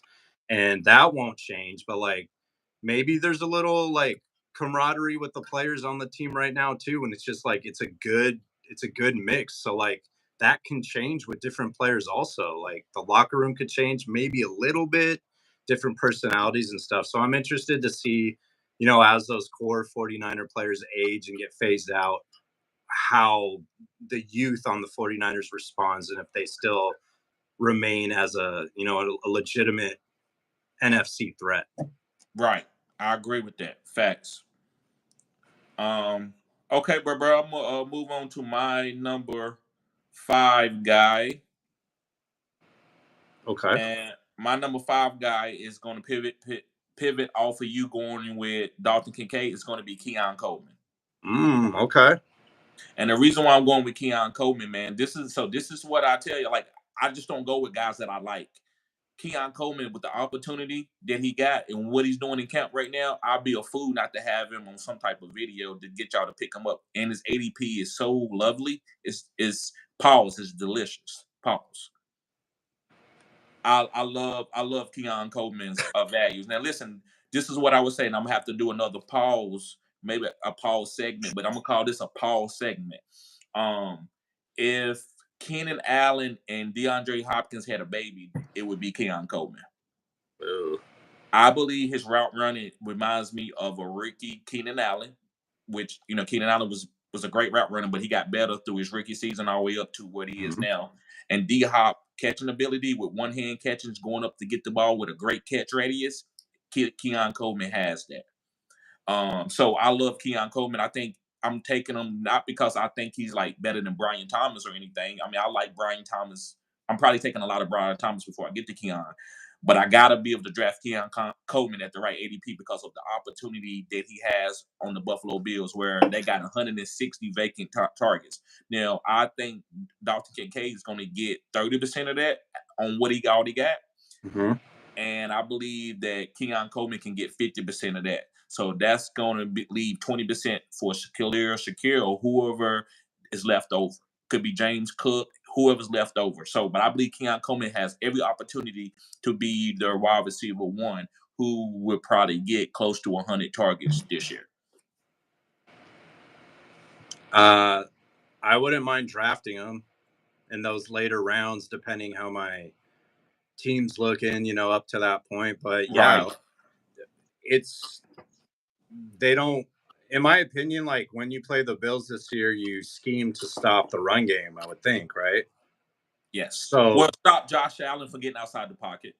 Yeah, and then like you got the tape with James Cook last year. Maybe you try to stop his pass catching abilities and his running and whatnot, and then try to stop. You try to stop the line of scrimmage with Josh Allen, but you have guys who can probably do pretty well, and all of their ADPs are low, very, very low. So you can probably even build some interesting stacks with this team. So I love that pick, man. And when we talk about the rookie wide receivers, he's in my top 5. Of course. And I'm going to be doing a top 5 rookie wide receivers that you should be stashing. And maybe stash might not be the word. Maybe just be drafting and having on your team for opportunities. Like if you're going to draft a wide receiver, you might not get all rookies, but get a couple of these rookies in case they boom. And then you can trade or you can keep them, or, you know, whatever you want to do. But it's some wide receivers. It's going to be it's going to be at least 2 or 3 probably rookie wide receivers that's going to be in the top 16, top 24. He could be one. Yes, he could. In the mocks, he's going super late. He's going in like he's going past the 10th, like 11th, 12th, 13th round. Facts. And I probably even feel okay about putting him in a flex spot, like pretty early. Yes. If he could be a wide receiver 4 or 3, I think he could be a league winner, and that's what we're talking about in this video. He has like massive upside, in my opinion. Yeah, good one, man. That's a good pick. That's really good. Hey, I Beasley, I see you here, man. I will be getting to your comments. I see you, Crip.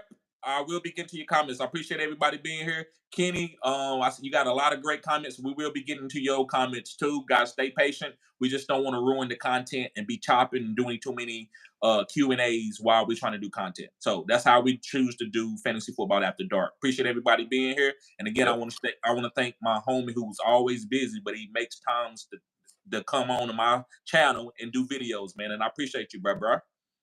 I appreciate you having me on, man. This is good stuff. So we're on the last player. Yes, sir. Last one. Yes, sir. This guy is a steal in mocks right now. I think his ADP will rise a little bit. He's a veteran at this point. He's on an NFC South team with probably a slept-on offense, and it's Tampa Bay Buccaneer Chris Godwin. Yes, sir. Chris Godwin. So this guy was a fantasy commodity years ago. You know, even before Tom Brady went to Tampa Bay, I want to say he had one like good fantasy year. Brady came into the mix, and then he was good for fantasy as well. I had him and AB as a stack for the Buccaneers, and they delivered almost every week. It was great. They're moving him to the slot. This is a experienced wide receiver in the NFL. There's a new offense coming into town, and when he does his damage is in the slot. Pause. Come on now, preach. He is gonna have. He had 2 touchdowns last year, but over 1,000 yards. Yes, which is crazy to me. Those numbers. Player. Fourth quadrant player. He did a lot of the damage late in the year, like you said, exactly. So you had Mike Evans boom last year. He just got signed. Mike Evans doesn't go anywhere. He's still gonna be that guy. But they've already said stories coming out of camp. They're trying to get him the ball often and as much as possible, and that's going to open up their offense for the other players. So it was almost like they weren't using his potential last year, and they could have used it because they were a pretty decent offense, right? Yes. So you got Evans, you got Godwin in the slot, then you got the rookie, you got Rashad White, you got Cade Otton. So you got a pretty decent offense there. I expect probably close to 100 catches this year for Chris Godwin, 1,000 yards, and maybe 6 to 8 touchdowns. Right. So, again, the NFC South is a dumpster fire. We don't know who the best team's going to be. They're all going to be chasing points, and they're going to be chasing games in the standings, trying to get a wild card, trying to win the South, because you can have a losing record and still win the NFC South, right? That's crazy. Right. So they'll be in the mix to win the division, in my opinion. They won it last year. They're going to get this guy involved more, and that only spells good things for fantasy. And with his ADP, where you're getting him, you got that guy. You can get that guy as a wide receiver 4. Right. I love Chris Godwin, especially moving him back in the slot. When he's with Tom Brady, he was a top 5 wide receiver. Yep. I'm actually targeting Chris Godwin. A good tomato would be him or Mike Evans. I would take Chris Godwin, not at the Mike Evans ADP, but at his ADP, I would just fade Mike Evans and say I'm gonna wait late and get Chris Godwin. So yes, I love Chris Godwin, brother. Get both. Yeah, you can squeeze. Facts. Yes. Yeah, like last year, because we saw it years ago, he kind of exploded into the fantasy scene. Pause. Like, oh, Chris Godwin just running all these badass routes and catching 2 touchdown games and whatnot. And then he balled with Brady. And then last year, I feel like he wasn't used right in that scheme. Right. So I would expect like a return to like 2019 type Chris Godwin numbers. So I'm chasing that as a wide receiver 4, especially with his ADP, man. Go get it. Right. Guys, let me know that the sound is still good with the live, because I had to put it on the charger. So let me know if the sound is off. Just put it in the comment section. Sounds like it's okay. Okay. All right. So, guys, my number 6 guy, my last guy, is going to be a running back, and it's from the Dallas Cowboys, and it's going to be Rico Dowdle. Ooh, you put him on the list. Wow. Yes, Rico Dowdle. And the reason why I believe Rico Dowdle is going to be a league winner, I don't believe that Ezekiel Elliott is going to be getting 15 or 20 touches the whole season. I believe eventually Rico's going to take over because he's going to have more explosive plays and he's going to be better for this offense. This is going to be a passing offense. Now, listen, Zeke is a great pass protector, but I think Rico's going to have a lot of good lanes to run through because people are going to be trying to stop CeeDee Lamb and Jake Ferguson, and also maybe Jalen Tolbert or Brandon Cooks. And so Rico is going to be a good switch up running back for this team, especially with Zeke being a power runner. Now, would Zeke get the goal line touches and the honey touches early in the quadrants, like the first and second? Yes, but Rico's going to come through later because he's going to be more explosive. You saw it last year. Rico was get ready to overtake Tony Pollard, but he got hurt. So this year he's going to overtake Ezekiel Elliott, and I like him at his ADP. He's almost a guy that you can get off the waivers after the draft is over. So I think he's going like round 11, round 12. I'm taking him all day. How you feel about Rico Dowdle? I like Rico Dowdle. I picked him up in Dynasty last year off waivers, so I just got him stashed.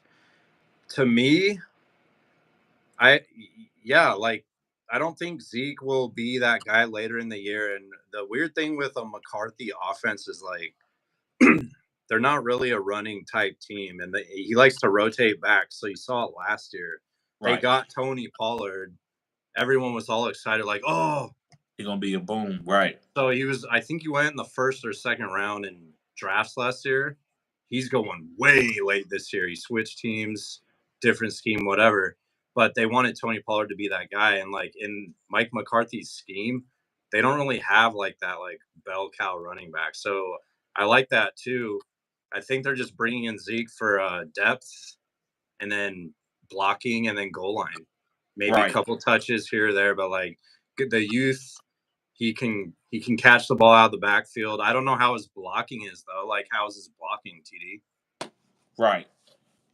His blocking is not great, but they might not need him to block that much. You know. Yeah, but I think we would have seen better numbers, like you were saying last year with him, but he got hurt. So right. And they kept him around, and they didn't really draft any running back. So obviously they believe in him. Even if the McCarthy scheme doesn't favor the run, they chose to keep him around. Right. Right. Yeah, I'm taking them, man. It's 80. I mean, that's why I tried to get guys. The ADPs were real late.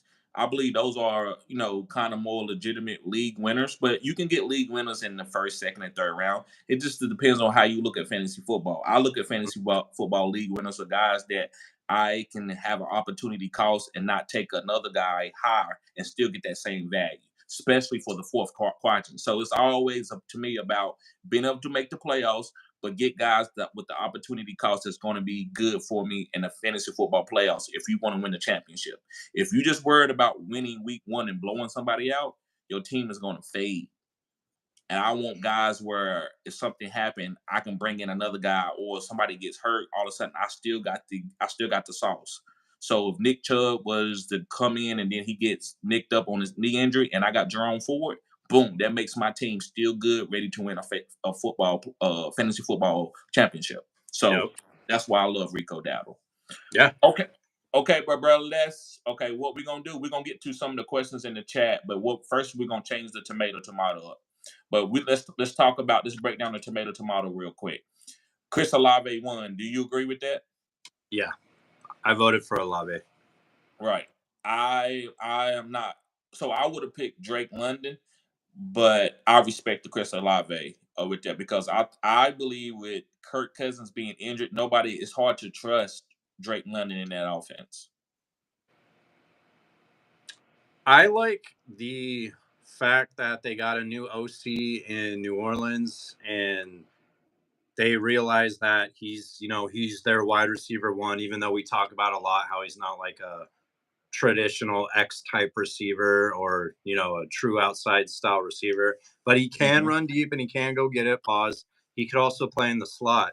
And with the offense they're bringing into New Orleans, I think they'll rotate him around the line a little bit and let him line up in the slot and let him line up on the outside. So I'm excited to see his potential like boom year. I think we might see that this year with the new scheme being put in place. I And still to think follow Rashid up, Shaheed, I still think Rashid Shaheed is better, but I get what you're saying. well, I think they're going to scheme him too. I think the Saints Okay. offense might be a little bit better than we're anticipating, even with Derek Carr. Okay. I'm not a big Derek Carr guy, but I think like he's definitely serviceable. I'm not buying into Drake London as much as the community is. I think Drake London is good. I think he'll definitely have a good year. His ADP is right around Olave's in some of these mocks. It's like right there. Like these are second round guys. Right. I'd feel better rolling out Olave with a true like wide receiver one workload in a better offensive scheme versus having a Drake London at the same ADP, but with a quarterback coming off an Achilles injury. That scares me a little bit. And I think Kyle Pitts is the better buy. So I wouldn't mind having like an Olave and a Kyle Pitts, if that makes sense. Yeah, it makes sense. It makes sense. If you're gonna get a piece, why not get the cheapest piece? Kind of like Tank Dell with the Houston Texans. I agree with that. And what Roll talks about, like, I think he could put up good numbers in this scheme, and I think he's a good route runner already, and I think he has good hands. Right. So I'm excited to see what he can do. I probably won't draft either or, but if I had to, I would choose Olave. Right. I'm not going to argue with that too much for how you broke it down. To me, I'm just kind of fading Olave, not because he's a bad player. I think Rashid Shaheed is going to outdo him in fantasy. He might outdo Rashid Shaheed in full PPR, but I believe Rashid Shaheed might end up being like, oh my God, this is the breakout wide receiver for this team. Even though Chris Olave still would be solid. That's just me. But I could be totally wrong. It might be Chris Olave getting 10 to 12 targets, getting 8 catches for 80 yards, and being a top 12, top 24 guy on a weekly basis. I think he's going to be safe. Like a safe pick. Right. And I think they will exploit his talents and put him in a position to score and help them put up points. Gotcha. So who's the next tomato you want to do while we doing questions? And then every so often we'll change it up. Okay, ready? Yes. DK Metcalf. Okay, DK.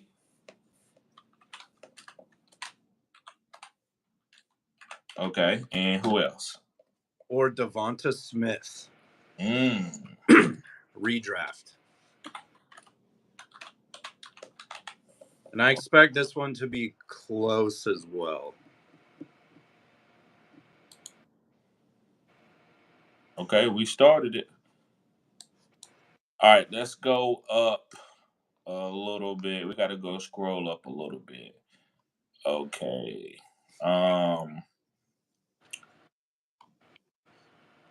Steven says, I think he was, we did that with Steven.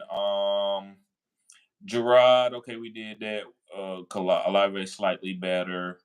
Jacob says Curtis Samuel.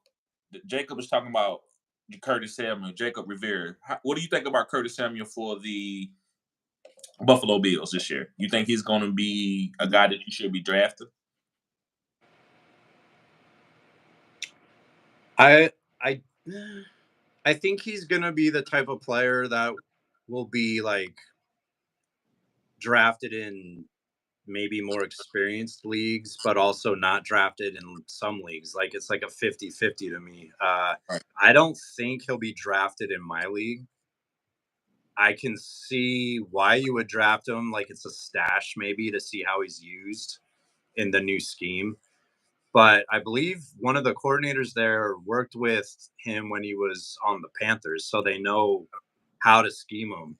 Right. And if it's like a run first offense, he can run the ball too. So like they might have some interesting packages put together for Mr. Curtis. Right. To me, I'm gonna keep it simple because we don't know. The only guy wide receiver that I'm drafting off that team right now is Keon Coleman. Curtis Samuel, if I can see him on waiver wires or something, if I got room, I might stash him. But the only guy I'm getting is Keon Coleman. I mean, it's a lot of guys that everybody is on, so we don't know. So to me, to keep it so you don't be overdoing it, just to me, I'm saying kind of no to Curtis right now, and I'm just getting Keon Coleman. I'm not gonna draft him. I'd rather draft Kincaid and Coleman for sure. Right. I had him on my team last year from the waivers when he was a Commander because he was scoring early, and like I want to say there was 2 games in a row where he scored and he was putting up like 15 points in a half PPR. So that was nice to like stash, and see what it could do. And that's what I did. I stashed him. I think I started him once and he had like 12 points, and then I dropped him a week later. But I probably wouldn't draft Curtis Samuel, but I wouldn't be surprised if he's a waiver pickup. Right. I agree with you 100% because we know he's talented and he's back with his coach that he's actually evolved his game under, which is, what's his name? Lombardi? Joe Lombardi? Is it Lombardi? Or is it Turner? Is it Turner? I want to say it's Turner. Okay. I'd have to look it up. Okay. It might be Turner. Hi, Mitch. What's up, bro? He says, hey, y'all. Philly Mike OG says, I got Zeus and Moss. I love that you got Zeus. Moss, I think I'd rather have Chase Brown. That's just me. But yes, I love Zamir White, but I think I'm going for Chase Brown this year. Oh, yeah. Philly says, I got Breach, Hall, and Tyreek Hill first 2 rounds. How? Why? What league are you playing in? Is that a 10-team league? 2-man league? Whew. How, dude? And it's got to be Dynasty. If you could do it in Dynasty. Yeah, you could. Because you could have traded for Tyreek Hill 2 or 3 years ago or drafted him, and then all of a sudden, Breach Hall, you had the number 1 pick, or you picked him at the 1-3 in a draft or something.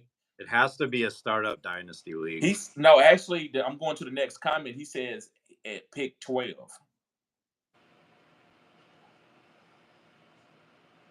Wow. It has to be. That has to be Dynasty, dude. Right. Great job. Yeah, that's insane. Bro. Yeah. Jeez. Steven, your boy says McKinnon is gone. Chaco is decent ball catcher. Pause. We'll have more targets and gets all the goal line work. Burrow will be a top 5 back, boys. Yeah, but you say get all the goal line work. How much goal line work is it for Kansas City running backs? I think that's the least amount of goal line work in the whole league for a running back is on the Kansas City team. They score, like when they get into they get around the 20, like they can score from there with ease. So right, and on the 5-yard line, like we talked about, Mahomes is their goal line running back. I want to say running back, but score. Yeah, he's usually connected to the touchdown somehow when they score. Somehow.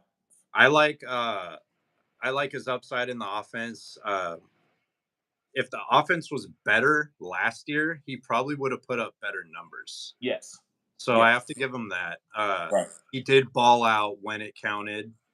And in quadrant 4 and in the playoffs, his numbers were stupid. Yeah, he was one of the best running backs in the league. Facts. So I think a lot of people who are willing to gamble on that ADP want that and think it will come to fruition this year. And I'd be willing to gamble on it as well. Some nice. GMs wouldn't, and I totally understand it. But I think he'll rush for over 1,000 this year. Right.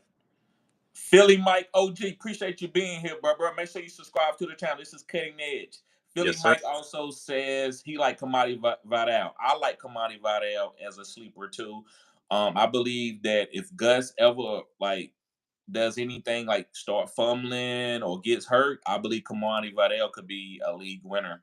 I want to say today or yesterday I read an article that J.K. Dobbins is practicing in full. In full? Yeah, I'm not worried about J.K. Dobbins. I'm not either. Yeah, I understand what you're saying, but J.K. Dobbins just on that team just to see what he can do. Maybe he could be a guy that could come back from that.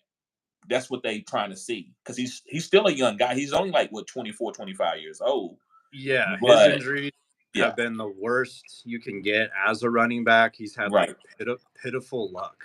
So I would like to see him succeed. I liked him in college and like when he got drafted as well. But that dude can't stay healthy. Right. But he's practicing in full, which is kind of crazy to me. So like I think he's gonna give it a go, man. Right. Captain Spock says Patriots got an offensive tackle and a guard in the draft, and it's a contract year for Ramondre. It makes sense. He already got his contract. Yeah. He's the guy. Yeah, he got his contract. But Captain by Spock. them drafting offensive linemen, that makes me even feel better. I mean, I knew they got some linemen, but yeah, that's even good for Ramondre. I got him in Dynasty, man. I'm a Rom truther. I gotta show off my Spock here again because Captain Spock's in the building tonight. Yes, sir. Captain Spock says, no, Kenny says, gotta get to the playoffs first. I think he's talking about how we're talking about quadrants. Right. And that is true. You have to get there for sure. Right. I think you can get to the playoffs by drafting the best player available. But then when you get at the end of your drafts, to me, if you just got to make the playoffs, somebody who's going to get Kamani Vidal and Keon Coleman and maybe a couple other guys could end up having a better team than you. And then you upset week 15 because you got beat. Every title team that wins the league, if you look at their squads, come on now, they always have some random dudes in the starting lineup, and you're like, I just lost to that guy and this guy and that guy. Yeah, that's how it goes. Yep. But you definitely got to get there first, and I understand what you're saying, Kenny. You speak the facts. You do. Dynasty Football Kid, what's up, bro? Y'all go check him out. We got really great Dynasty content. Me and him paired together and did a Patreon where we talked about phenom football players, which is the rookie class, and we killed it. So go check that out. Cool. It's in the description box. So what's up, fellas? Keep grinding. Kenny says, like Steve Bono. I don't know what he was meaning at that point. It's probably a joke that we made. He's I think he's talking about a character in the movie The Replacements. Oh, which he actually commented that. Okay. Keanu Reeves. Okay.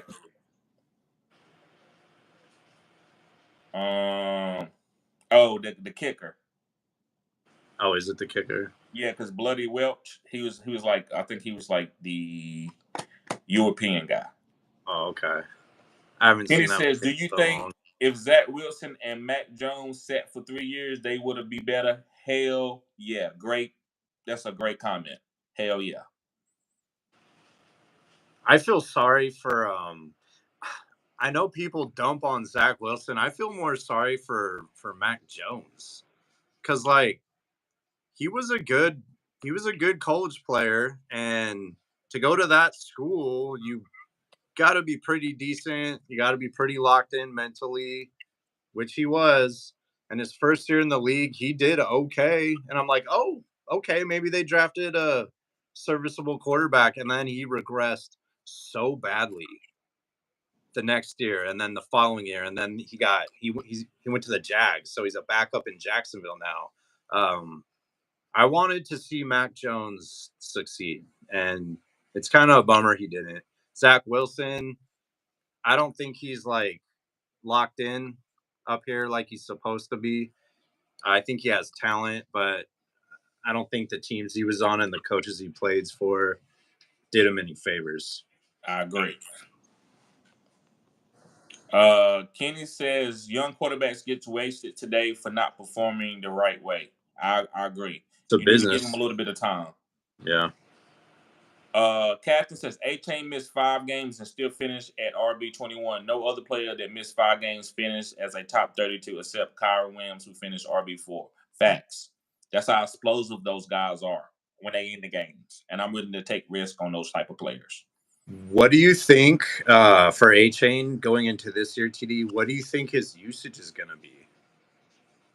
I think he's going to get 15 touches a game. Couple targets out of the backfield. Yeah, I think he might catch 40 to 50 passes, and probably get about 220 carries, maybe a little less. Yeah, some nice boom plays for some touchdowns. Yep, and win you the week. Yeah. Tatis, what's up, bro? Appreciate you being here. So, do you think I'm going to win my flag tournament in Dallas on Saturday and Sunday? I don't know, but I hope you do. You are, bro. Because you're watching the live, bro. So I'm cheering for you. You are gonna win. You're gonna lock in, and you're gonna win. Captain says, I don't think Zach Wilson has the smarts it takes for the NFL ball. I agree. That's what I was kind of saying. Like, he's not. Football is very mental. Like, you have to have the right.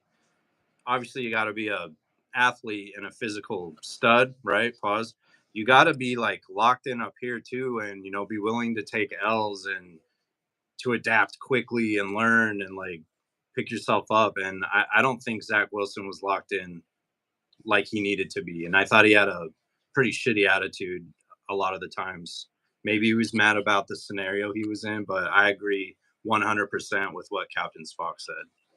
I think if he'd have went to a team like, because what would we be saying about Brock Purdy if he'd have went to the Jets? I think Brock Purdy's attitude and mental approach might be a little bit better. But as far as talent, they're probably the same guy, right? Right. Like the same skill set. He probably wouldn't have succeeded on the Jets, but like his failure would have been not because of necessarily him. Like, he's doing everything he could, right attitude, right approach. So the results probably honestly would have been the same, maybe like a game or two better for Purdy on the Jets, I agree. I don't even think you would have been exposed to Brock Purdy. Yeah. I don't think he would have ever got to play. Maybe 5 years down the road when somebody got hurt. Yeah. A lot of people say Purdy is successful because of the coach and the scheme and the players he has. And a lot of people would say Zach Wilson failed because he didn't have those things. Great. But again, the type of player you are, like, you can make your teammates better if you're a positive and a good player and you work your ass off, like what MHJ is doing right now. He's staying longer than all the vets. So I just don't think Zach had it up here. Right. But what I would say, but what about the guy, the wide receiver that walked on that we don't know about, that is out working everybody? We're not talking about it right now because we don't know who he is. Right. So I think we know who Brock Purdy is and can give him his credit because he got an opportunity to get in the game, where I don't think any other team would have let Mr. Irrelevant come in and play. I agree. Yeah. So that's why I feel like Zach Wilson, I would love to see him with a great offensive coordinator like Andy Reid or Shanahan. I don't think he would have. Now, I think what you're saying, he's probably still wouldn't have been great. I don't think he still would have been great with the attitude that you're saying he has. But could he have won and won 7 games, maybe 6 games, been a decent quarterback, maybe had like a Matt Jones type of career so far? Maybe so. Yeah, and I would agree with that 100%. That he's got, like, he made it to the NFL level. He has talent. Yes, correct. Let me see. Kenny says Rams defense is a mess. They could be behind a lot and having to throw. Rams defense is not a mess. That's 10. That was a top 10 defense last year. I think Kenny's kind of pointing out to the fact that Aaron Donald retired and maybe it might like affect the defense, but they're super young and their defense this year is underrated. And didn't they just sign a stud on the defense? I don't know. Didn't they sign a corner? Yes, a young guy. They did. Yes, they did. I would say Aaron Donald didn't do much last year. Not really. Yeah, so they didn't really need Aaron Donald. I mean, they needed him for a leadership, but I think this defense is very, very sneaky. That's why that team was good. This team shut down a lot of. They gave the 49ers hell. Yeah, they went on the road in Detroit in the playoffs and did pretty well. The Right. defense did. They don't need their defense to be some like smash mouth top 2 unit because their offense is going to be so good, and that in turn will help the defense play better. Right. I know it sounds weird, but that's kind of the shift in the offense and the defense. Facts. I think Kenny says Cap. I don't know if he was playing about that or what we was talking about at that time. But Steven says, yes, Haram. Yes, TD. Harami remembers Amari's big game. I guess he beat you with Amari's big game. I beat him with Amari. Oh, okay. Yeah, okay. He can't get over that. I don't blame him. You don't get over fantasy weeks. That's why I was talking about me losing in the championship like 2 or 3 times my first 2 years. Kenny says, too bad Malik Neighbors doesn't have a quarterback. Yeah, we're gonna have to see what Daniel Jones is gonna do. We don't know. He's talented, but he didn't play. He played like shit last year. He did. So Zach we did this comment earlier. He was talking about Stroud maybe taking us backseat. He says, I think Stephon Diggs is out of his prime now. How you feel about that? Yeah, he's out of his prime. Like, he's on the twilight of his career, but he could still get it done. Especially in like a full PPR, I'd feel good about having Diggs as like a wide receiver 3. Right. I do too.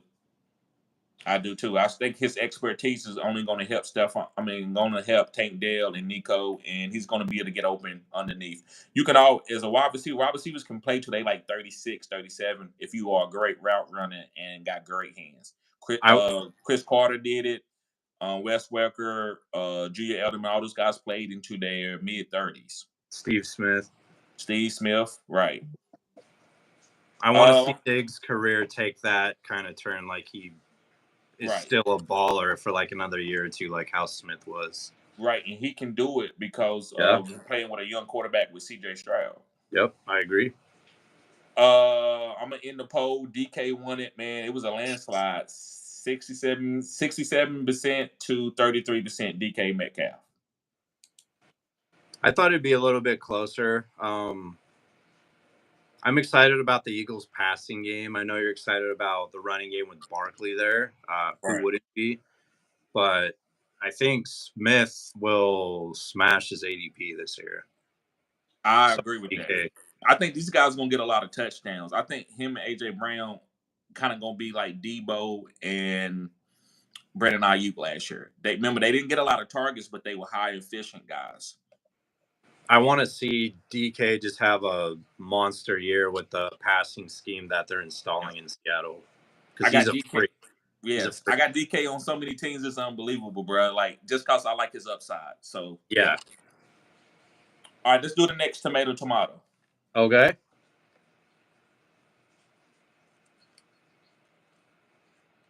Aaron Jones. Okay. Aaron Jones. Or Kenneth Walker. Good one. That's going to be a good one. Okay.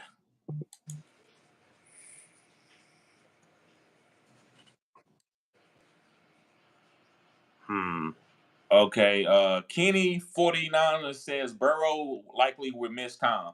And I told people on my fade video, me and you talked about players that we were fading. I had Jamar Chase. And it was because of this type of situation. It's just, man, you know how you ever been dating a girl? She's cool, but she's just messy. And I don't mean like literally far as like her throwing her clothes around, but she just like drama, not being ready on time, argumentative sometimes. It's just messy. And you're like, you know what? I'm not even gonna do it. I'm like, man, she bad. She bad, bro. You gonna leave that girl and everybody, you like, bro, I'm good, man. It's just messy. And I think that's what Jamar Chase and Joe Burrow is for me. And I don't get it twisted. I would draft them for the right opportunity, but I'm kind of just moving on and going somewhere else. I'm a Bengals fan. I like the Messi. Right. So you taking them at that ADP? You taking a lot of Jamar Chase?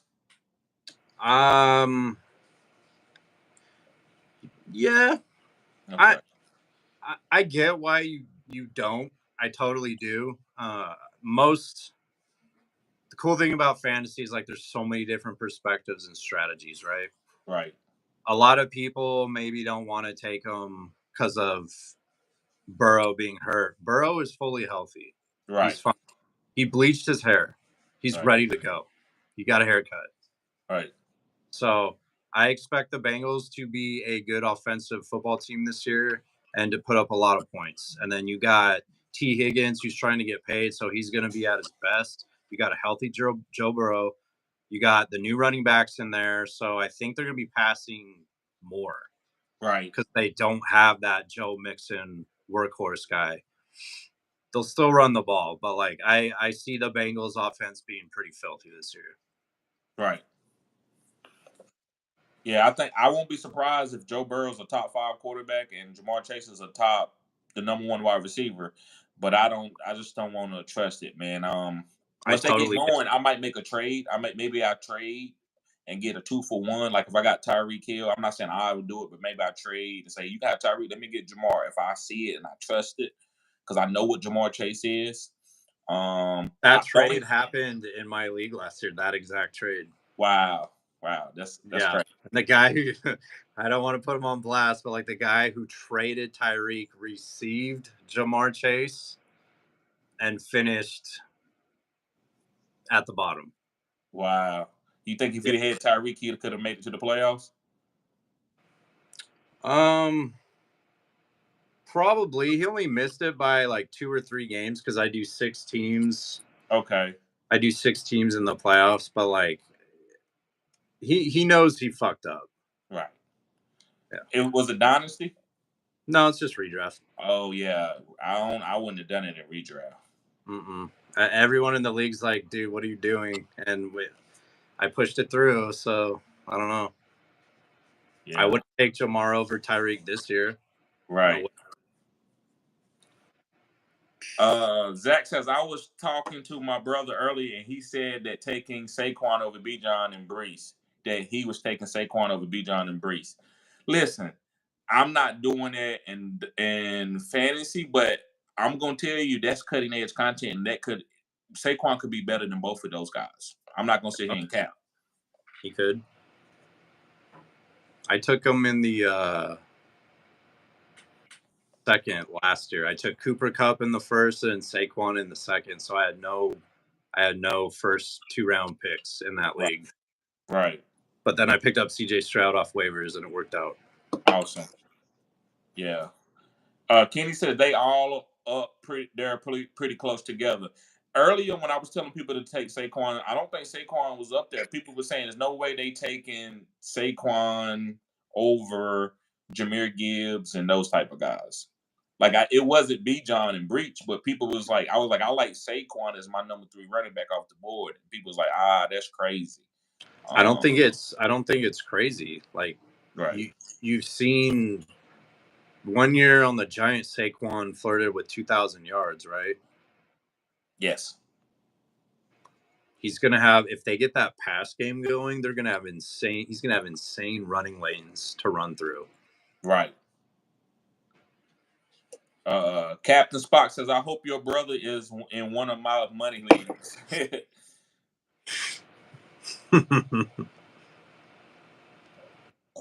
Zach, according to what we was talking about, CJ Stroud, Zach says no, but the Texans could be a worse team this year. I think that I can see that happening. I could see the Texans disappointing as far as like an NFL team. Like, I think people are really expecting them to be like an insane top 1, top 2 team in the AFC. But I think their defense is too good to be. I think they are definitely a playoff team. I think I they're a think their playoff. defense is too good and their coaching is too good for them to be a bad team. Do you think they're going to be a top 1 or 2 seed? No, I think they're top. They're gonna get a home playoff game. They're gonna be the top 4 seeds. They're gonna I think they're gonna win their division. If this is a big if Jacksonville can put it together and be a playoff bound team, a wild card team, and if the quarterback can stay healthy and that offense can start clicking and they win games, I can see those 2 teams potentially knocking Houston out. Right. Like them having trouble in their own division trying to get to the playoffs. Right. I don't see it because I think the best defense coordinator for those type of guys, that's why Lamar had a tough time with them. I think he know how to play against dual threat quarterbacks. He know how to game script their defense to help with mobile quarterbacks like AR. And I think maybe Jacksonville maybe could split with them, but I still think they lead that division because of their defense of intellect and their defensive system with Will Anderson and a couple other young guys. Also, Stingley Jr. was a top 3 corner in the league. Well, they yeah, you're right. They also added Donnell Hunter. Right. I forgot about Hunter. And then they also got Petre. Yeah. So I think that defense is. I think this is a top 5 defense. Would you rather have them or the Raiders for fantasy? I would say Houston. Just because the offense is better. No, just because the defensive coordinator is a little bit better, and they got a little bit more talent. Yeah, more guys. Pause. Yeah. 369 says y'all do mocks with the subs. Yes, we do. DC dude, what's up, bro? He says Jaden Daniel is a league winner with his current ADP, and Scary Terry ADP is rising fast. I agree. I didn't have him on this list, but yes, Jaden Daniel is a league winner. He is one of these rookie quarterbacks that I am willing to wait late on and pick up. Dude, Scary Terry will be on a lot of my teams this year. Yes, great value. He might be the best value in fantasy football, right? Terry McLaurin? Yes. That's the wide receiver 1 on a potentially dangerous offense this year. Yeah. Zach says, I'm not saying that Stroud won't be good, but I'm just thinking of scenarios. Facts. Yeah. I just think the coaching is too good for them to struggle like that. Unless he gets hurt and pause, knock on wood. But I just don't see them struggling like that. Maybe does he be the number 1 quarterback? Yeah, that's possible. But I don't see them struggling. That's why I'm willing to take Stroud. Everything matches up too good. The defense, the coaching, CJ Stroud, the weapons, everything to me is for this team to be really, really good. You think they're going to come out and just smash people week 1? I do. Yeah, depending on who they playing. If they playing like Baltimore, somebody's going to be close games. But if they are playing like some of these teams, downtrodden teams early, they're going to beat them by 10 points or so. They're definitely coached well. Right. Fantasy Football Rose says, what I missed. You ain't miss anything, bro. Just our regular stuff, doing our content. Yes, Zach says, I have Stroud in a few leagues. I'm just thinking about he might regress. Nah. I looked at some numbers last night for CJ Stroud, and go look at his numbers from last year, and then go look at Trevor Lawrence's numbers last year. They are very, very similar, very close. And you wouldn't think that because the media has you thinking CJ Stroud is putting up insane numbers. He didn't really do that last year. Right. He will not regress negatively, but he will positively this year. Right. Because everyone thinks like T-Law had a terrible year last year, and he was hard to deal with in fantasy, but he had some nice weeks, and his ADP was great. So dive into the numbers, you guys, and kind of really challenge your own thought, right, and opinion, and that'll make you a better fantasy GM. Facts. Cal Singer, what's up, bro? He agreed with Zach, I think. Mm-hmm. Oh, it could have been what we were saying too. 369 says Chris Olave clears London. Chris Olave clears London all day. Olave has been great with mid quarterback play, and this year has a new great OC. London is great as a prospect and has had horrible quarterback play. This year could potentially break.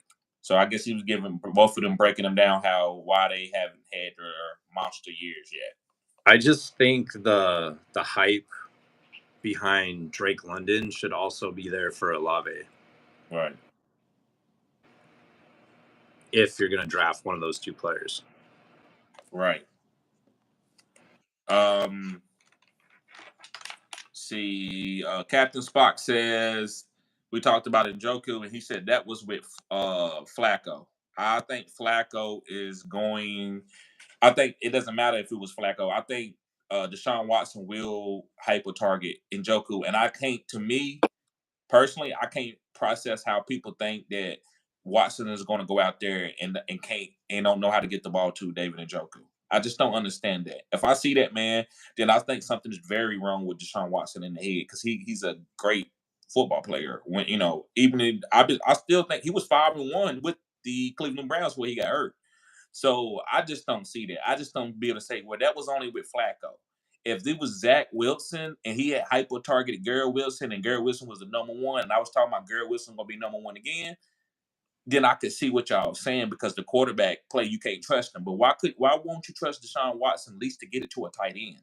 With the ADP for Njoku, right? With the ADP and what he did last year, so it's a great pick for a league-winning player, because we saw it last year. We have the receipts. Nick Chubb is not gonna start this year. Right.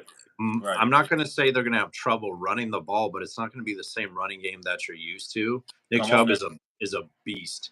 So when they get to like the opponent's like 20, 30-yard line and they're looking to score through the air, Njoku's probably going to be that guy. It's going to be Cooper and Njoku. Right.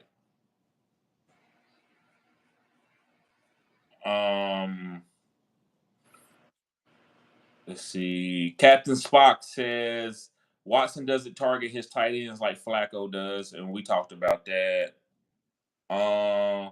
Kenny says Watson could have 8 TDs this year. How do you feel about that?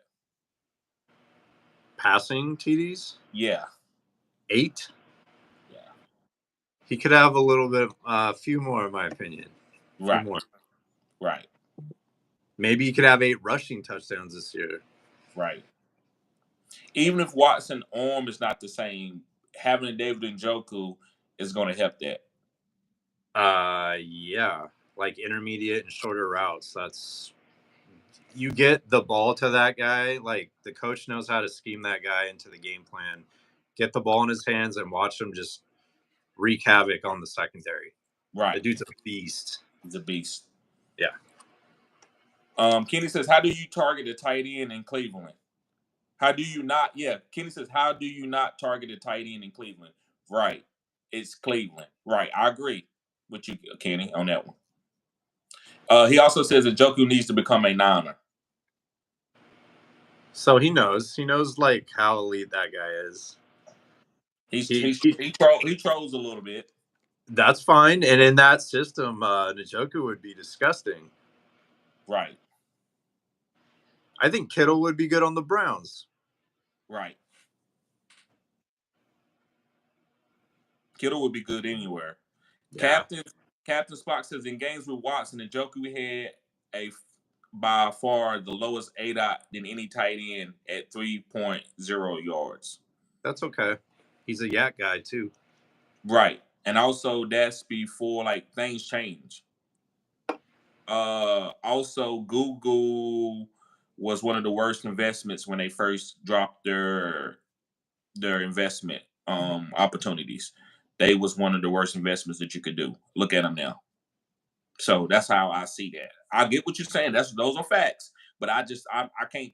To me, what's gonna make me break out of that stat, and I don't want to take it for how I'm gonna pick my players. It was because David Njoku athletic ability and his ability is phenomenal. So that overcomes that type of stat to me. If he was like a Jake Ferguson, something like that, then I would say, yeah, if they ain't giving him the ball, but it's no way that you don't give David Njoku the ball when he's basically might be the best athlete on that team. He's when he has those big explosive plays, you're watching it, you're like, holy shit, this is the best player on the field. Come on now. He's that good. Right. Agree with you 100%. Not just because I like the guy, just because of the plays that I've seen him make. Man, no, like there were tight ends in the past. You had I'm not saying he's these guys, but he's just as athletic as these guys is Gronk and Jimmy Graham. He is just as athletic as they are. Yes, facts. He's not putting up the same numbers. Obviously, he's not tied to the same quarterbacks as they had, but he is that guy. Yes. He came from the same college Jimmy Graham came from. Yeah. They develop elite NFL players. Right. Get that man the ball. Right. Good Lord. Captain said Njoku is a regression candidate. And then, like I said, anybody can regress, but I don't think so. Regress, I think his numbers weren't even that great. So it's kind of like CJ Stroud. It's only going to go up because he didn't even get any targets the first 4 weeks of the season. If you put the numbers he was putting up late all year, he's putting up wide receiver 1 numbers. Right. He was. I think they know they need to get the ball to David Njoku. I think they know that too. Okay, so I'm going to end this tomato. We got 57% Kenneth Walker over Aaron Jones. How do you feel about that, bro? What was the percentage again? 57% for Kenneth Walker over Aaron Jones. Aaron Jones had 43%. Yeah, I thought it was going to be close, and I thought it would go in the favor of Walker because he's younger. Even though he has injury history as well in his young career, but Aaron Jones is getting up there for sure. Not on the Packers anymore, but I still think Aaron Jones could get it done. Right. He's cheaper too. To me, I'm taking the guy who's going to be left on the board, who has the best ADP. That'll be Aaron Jones, probably. Yeah, so I'm probably taking Aaron Jones. All right, let me end that poll. Let me create another one. All right, you ready for the next one? I am. It's not fantasy football related, but it's a good talking point. Yes, sir. Grilled hot dogs. Grilled hot dogs. Or dirty water style hot dogs. Dirty water? What's dirty water? That's when you go to a hot dog truck and the hot dogs are boiling in the water. Oh, okay. So they call that. Okay. That's called a dirty water hot dog. Okay, I'm gonna put boiled hot dogs. That's your traditional hot dog is a boiled hot dog. Okay. I never heard that. That's I think that's a California term. I don't know. I don't think so. It might have a different term. Okay. Yeah, see, Kenny said hot dog water. He knows exactly. Okay. So the food trucks will have it boiling, then throw the dogs in, and there's spices and things in the water, and it boils into the hot dog. And by the end of the shift, or when they close the food truck and they're cleaning up, that water's dirty. It's murky looking, right? Okay. So it's called a dirty water hot dog. Better boy, as gross as it sounds. Okay. Let me start this one. I'm gonna go ahead and pick what I can't pick, but I'm gonna tell you what I would pick. I'm going. I already know what I pick, man. I'm going with grill. I pick grilled. Okay. I do like boiled hot dogs as well, but you can get you can get creative both ways. But a grilled dog, man, with some onions and bacon and jalapenos and stuff. Right. That's good stuff. Kenny says he can turn into Kyle Pitts. Talking about Njoku? Yes. Yeah. I would say Njoku's. This is fucking crazy, but like I would say he's more athletic than a Kyle Pitts. He is. He is. But Kyle Pitts has a different. He's got a different body pause for that position. Like he's like an extra large wide receiver, right? Right. Plays the tight end position. Right. Njoku is just a freak. Right. Facts. Kenny says Stafford re-injury rate is too high for him, and he said it was a chance of injury for 80.3%. I think those are like saying, hey man, if you get on a plane, you can die with 28.5% that the plane could go down. And I don't want to look at those numbers because I want to enjoy life. I think I'm not saying, so what I'm trying to say is those numbers are not bad, but I'm not gonna let the 80.3% mess up my lineup. I'm willing to go down with that. So, even though that's 80.3%, that's a lot. I don't know if I'm just gonna say a quarterback is gonna get injured.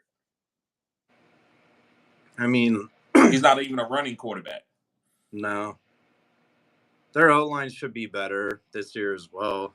I mean, it wasn't. They was good. They was top 12 offensive line as a tandem according to PFF last year in pass blocking. Yeah, and I think a lot of it had to do with he didn't have all his weapons at the same time, maybe. So I want to see what they could do with all those players healthy. Right. He didn't didn't lead the league in sacks or anything. He just got injured at one play. That can happen.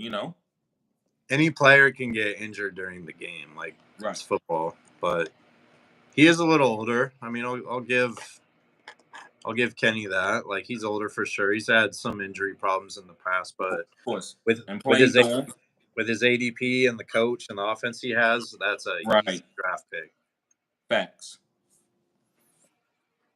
He says projected to miss 3 games. Let me see. I think the Rams for me.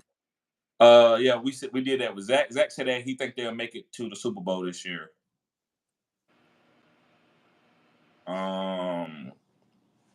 Let's see. Beasley says AJ Dillon or Jalen Tolbert. I'm taking Jalen Tolbert. Yep.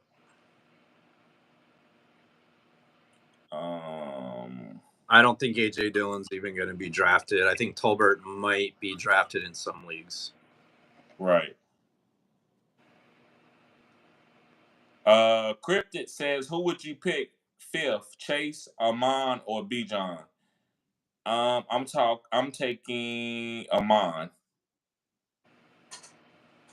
For me, it's Amon over Chase.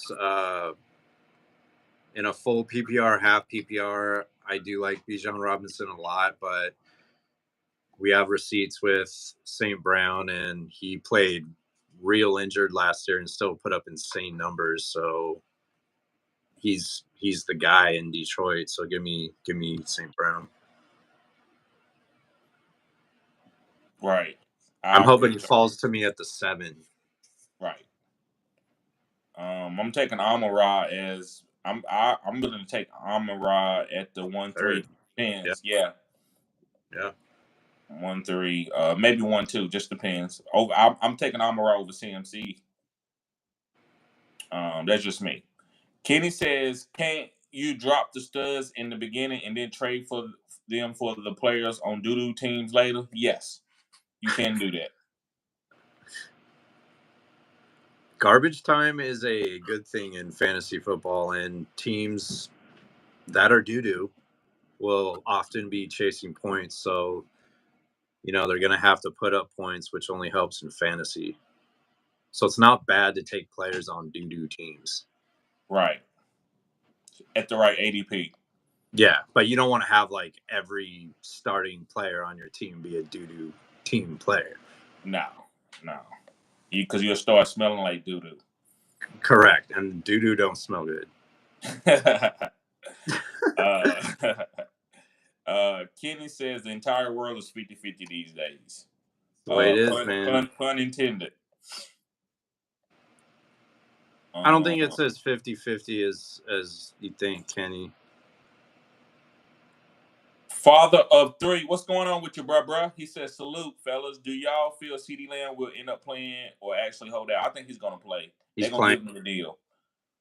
He's playing. He'll be out there week 1.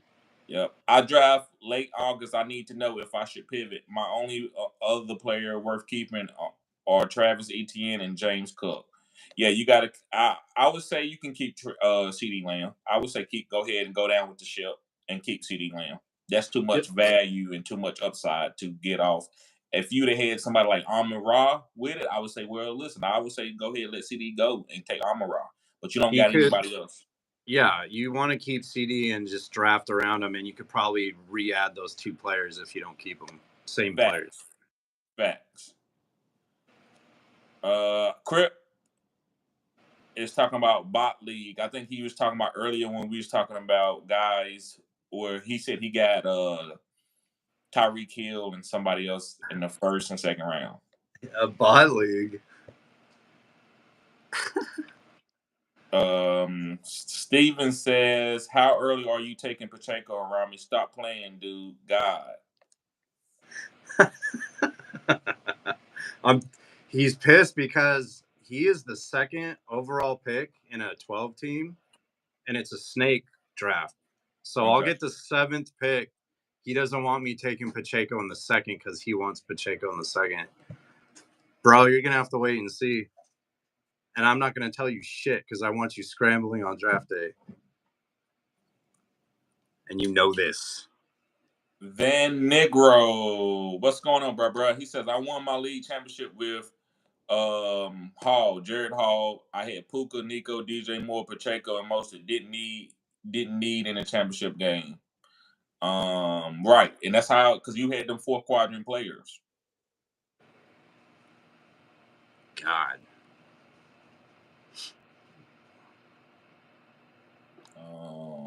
Let me see. Kenny says Aaron demanded 2 to 3 blockers most time. He did. Cryptid says, which 2 players would you go with at the 5th pick? Amon-Ra, Chase, Breach, or Bijan? St. Brown and Bijan for me. Yep. I'm going with Amon-Ra and then Bijan. But I'm going with Amon-Ra. Okay, so grill hot dogs won. We're gonna change that one up. We got some more tomatoes, right? Yeah, I got more. Okay.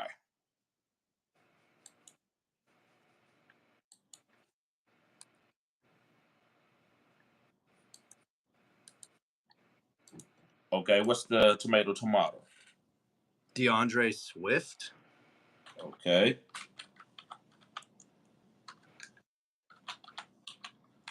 Okay. Or Devin Singletary.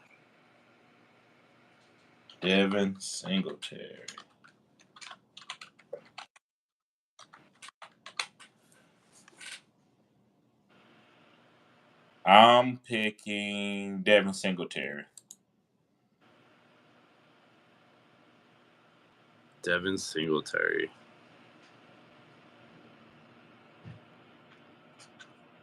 I took Singletary as well. Kenny says, my problem with Deshaun Watson is that he's already filthy, stinking rich, and has no motivation to play football. I think that's very unfair. I'm not down with the Deshaun Watson slander. I think humans love to piggyback off of a narrative when somebody tells you something. I think Deshaun Watson has never been that guy. If you go back to his college coaches, they talked about him, how he's a hard worker. He always wants to play. He already had a deal one time in Houston, and he was still working hard. I think people are just counting his money and just saying, okay, well, he's not playing good. Because if he was playing good, I don't think you would say that. Why wouldn't you say that there's a couple other players out there who got deals? Is Kirk Cousins? Is he doing that?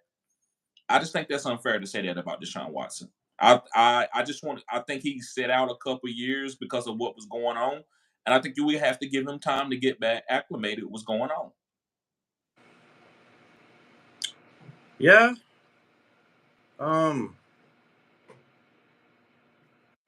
think he made some mistakes, and his name's getting dragged through the mud a little. But, that's people's opinions to do that or whatnot. I don't think he's given up on football. And I don't think he wants to go out of the NFL on a negative note, if that makes sense. Right. So I think he wants to repair like his image and like wants to ball out at football again. He used to ball out. And if maybe he made some different decisions in the past that didn't get him in trouble, we might be talking about a guy who's like rivaling like numbers and a career like maybe a Patrick Mahomes.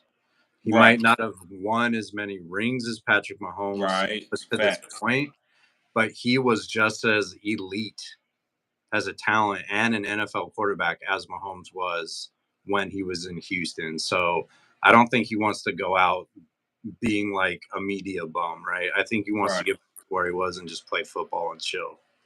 Right. I would say, I'm not gonna say he didn't make any mistakes, but this is what I would say, Harambe. I think he got unfairly targeted. I think he made mistakes. Just like, say if you speed all the time in a certain location, and then one day somebody runs out in front of that your car and you hit them. So and then they fry you. Were there other people that were speeding on that same road? Yes, but because you speeding, you got caught. So And you're saying like the stories and everything and the stuff he got caught up in, like he just like wrong place, wrong time type thing and got singled out because you poked the bear and you called out a multi-rich owner and said he was racist, and the lawyer was what the lawyer that he used against you stays right next to him. Yeah, and that lawyer goes after celebrities for that type of crime. And I think that they always know because they know about all the players what they do. So he went and got dirty and said, "Oh well, I know Deshaun. One thing that I know that he does do dirty is this," and he passed that information along through a CIA agent, where it ain't gonna get out. And he told the lawyer, and the lawyer said, "Okay, I'm gonna take that," and that's what happened. And so you have to give Deshaun Watson some grace. But what we know now, and I try my best to do when I'm at work, people might say, "Well, we leaving early today," but you know what I'm gonna do? I'm gonna go put it in my PPO time, because if I get caught, they not gonna say, well, everybody else was doing it. No, I could get fired. But if I follow the lines and do what I'm supposed to do, they never could come back on me and ruin my career or fire me. So Deshaun Watson, as a young man, made a mistake. He kept going to those places and doing that, and you gave somebody some fire against you. Now we all got something, but not that. You don't get done by that. Like, let them say something else. And Deshaun, and he's a young man, and so he had a taste and an appetite for young, for women. I mean, I know he went out with a porn star and stuff like that. I saw that a couple of those type of videos, but I'm not going to fry the man. I think I'm giving him a chance. I think Deshaun Watson is a good guy. I just think that he got set up. I wouldn't disagree, and I want to actually add to that is like a lot of these athletes that we see on TV, like sometimes they appear as like good character guys. In real life, they're not. So to demonize Watson as a bad guy, I wouldn't do that either, because I don't think he's a bad guy. When you get to this level in life with the amount of billions of dollars and a lot of power and stuff surrounding the NFL, you're going to be bumping elbows with some real interesting characters. So I think he was probably a victim of all that, all that stuff that happens behind the scenes. And it's the same shit that happens in like Hollywood in the music industry. Like all these guys are around very powerful people. So like if you get caught up or you get tripped up, they can make you look real bad. Right. So I would say that probably is pretty accurate in what happened.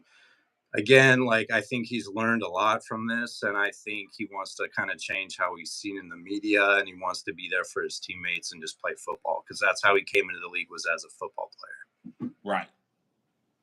That's what I agree. Yeah. I'm not trying to be his fanboy, but I just think, I know real life, and we all on this live have, made mistakes or done things that we don't want people to know about. And for somebody to whistleblow on us about that would be bush league.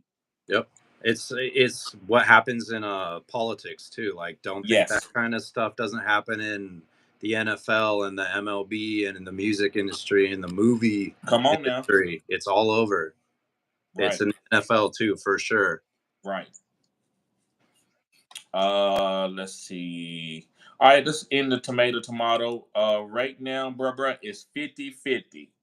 Oh. Actually, no, it changed. I'm sorry. It's DeAndre Swift 57% and Devin Singletary 43%. That's what I wanted. I wanted it to be super close, because it's a perspective thing to me, and I don't think there's a wrong answer. Okay, you got another tomato? Yeah. Okay, let's keep them coming. Who are your tomatoes? Kirk Cousins. Kirk Cousins with the K. Yes, sir.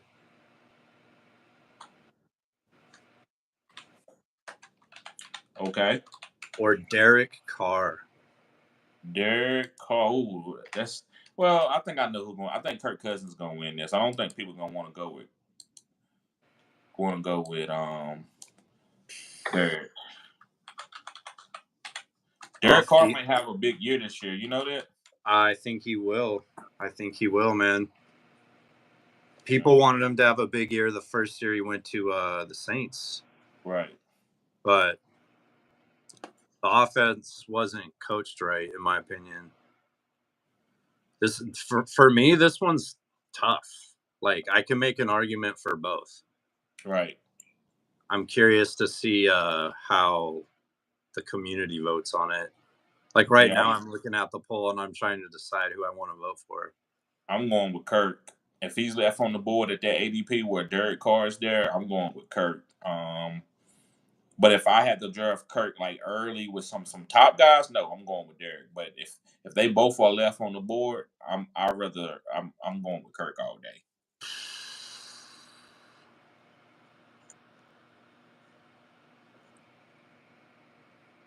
I'm curious to see how that one turns out. Kenny says that's because beef. He's talking about the hot dog water. That's because beef is actually better boiled, as gross as it sounds. And he says it's because I'm from the Northeast. He said I like dirty water. Wow. Yep, that's East Coast, New York, Jersey, Philly. Like, they all do dirty water style. Right. Stafford said, Stafford. Kenny says Stafford had a spine injury. Scary. They still have Dotson on the line. Yeah, Stafford did have an injury, but he overcame. He's a quarterback. I'm willing to take a quarterback. Quarterbacks can play up to 240, 41. So I'm okay with taking a quarterback. Yep. Steven says, just came back in here and I see a poll on grilled hot dogs or board. What the F? I hope you voted, bro.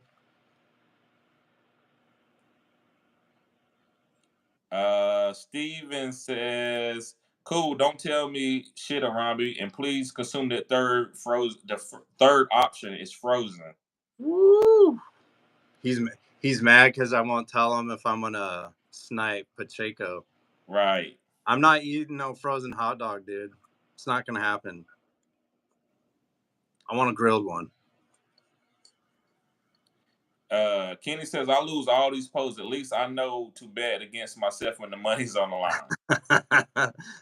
Hey, never bet against yourself, man. Kenny says Deshaun would have been MVP if he didn't get hurt. That's trolling. I don't know if he'd have been MVP. Not last year. No. No one plays well after they get paid, in my opinion. I think a lot of guys do. I think it's 50-50. Derrick Henry played well after he got paid.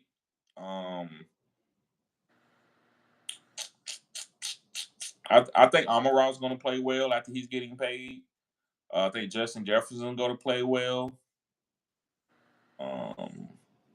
If they pay Lamar played well. Ayuk will play well if he gets paid. Right.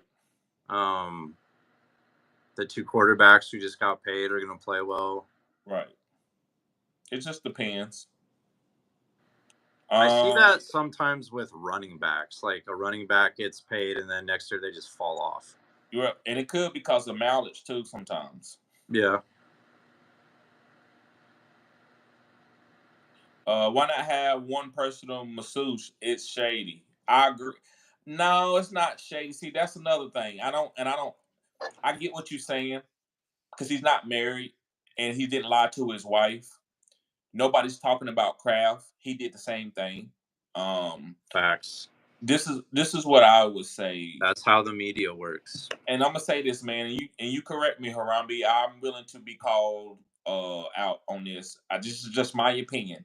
I want to make sure I'm not saying nothing too saucy, but I believe between white America and black America, we have different type of ethics, moral ethics.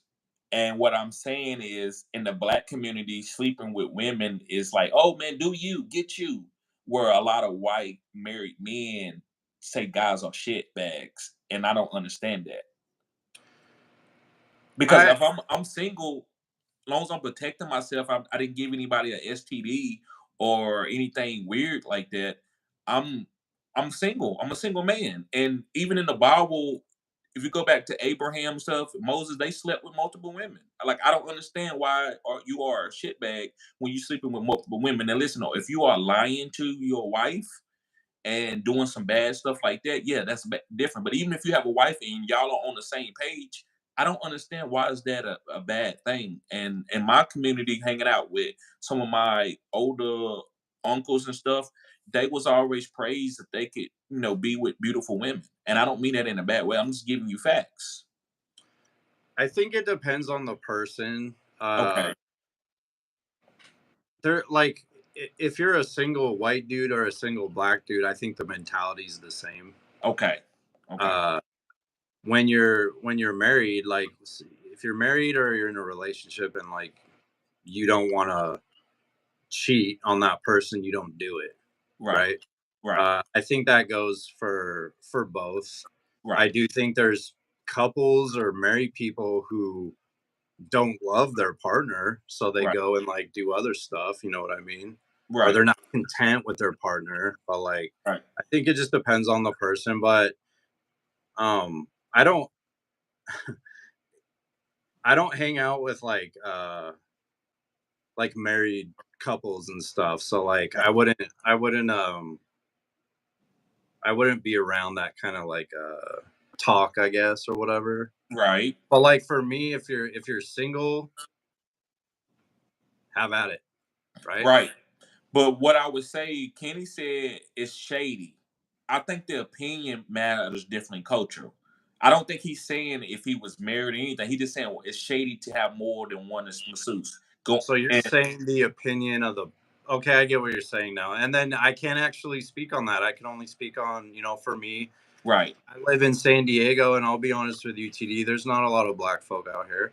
There's not. There's a lot of white people, and there's a lot of like Latino people out here. Right. And a lot of Asian people out here. Right. But I would say it is a culture thing, because you get some cultures who they strive to go get married. They get married, they have kids, and they do all that. So like each culture is different. So then I would say I would actually agree with you then. Right. Even though I haven't grown up like around the same kind of people you have. Right. But like I get what you're saying, and I would actually agree with that, because all the cultures are a little different on these topics. Right.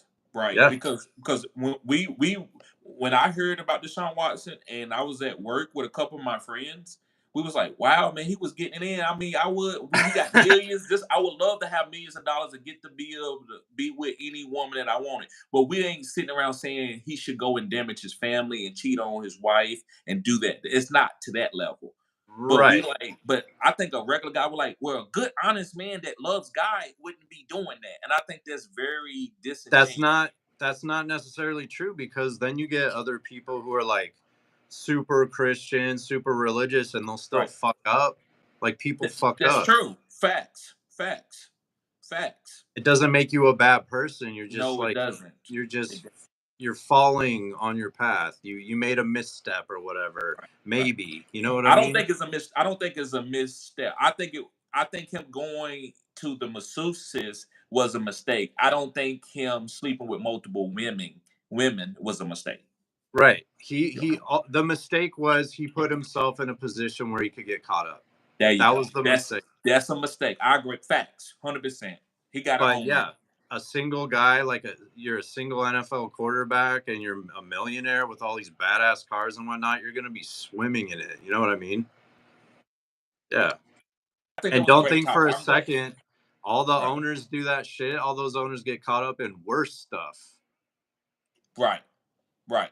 I'm glad that's why this is Fantasy Football After Dark. I think that was a great conversation. And I'm glad, Rami, I can have that type of conversation, and me and you can break that up and not take anything personal and just be able to break that down. Because, man, I'm giving you a perspective from a black guy that most people don't want to say, right? We keep it amongst each other and culturally, right? And hopefully if you have topics, you can tell me things that your white friends say. Like, well, this is how we perceive this. And, we could always, because I'm not saying my way is right. I do believe a moral man is not necessarily should be just going out and sleeping with a bunch of different women, no matter if you're protecting yourself or not. I kind of get that, but I'm not perfect. And I'm not even talking about because of that, of being with women. I'm just talking about in life, period. I drank a beer. Like, who says that I should be drinking a beer? Like, who says that, right? I could drink 3 beers in one day. Who says I should be doing that, right? Where some guys might say, I would never drink. So it's so many different fads. So I'm just saying, as long as you're not lying and ruining your family, that's just kind of how I see it, right? That's how I want to give that perspective, bro. Yeah, and you're right, man. Like, to me, when I meet or when I talk with people like that who are like I'm holier than thou, and like I never mess up, and I'll be quick to judge this person for something they think is bad or whatever. Like, you mess up too, man. And like, to me, it's just a big like virtue signal. Like, I would never do that. I'm perfect. Like, I would never do that. He's a bad person. I'm not. Right. Eat shit. Like, no, you make bad mistakes too. You're no different. Like, you fall to temptation. You make a mistake here. You put yourself in a bad scenario there. Like, you can always become better. Like, you're not a bad person to do something. That's like ridiculous. If you're hurting someone, you're hurting a child, committing violence.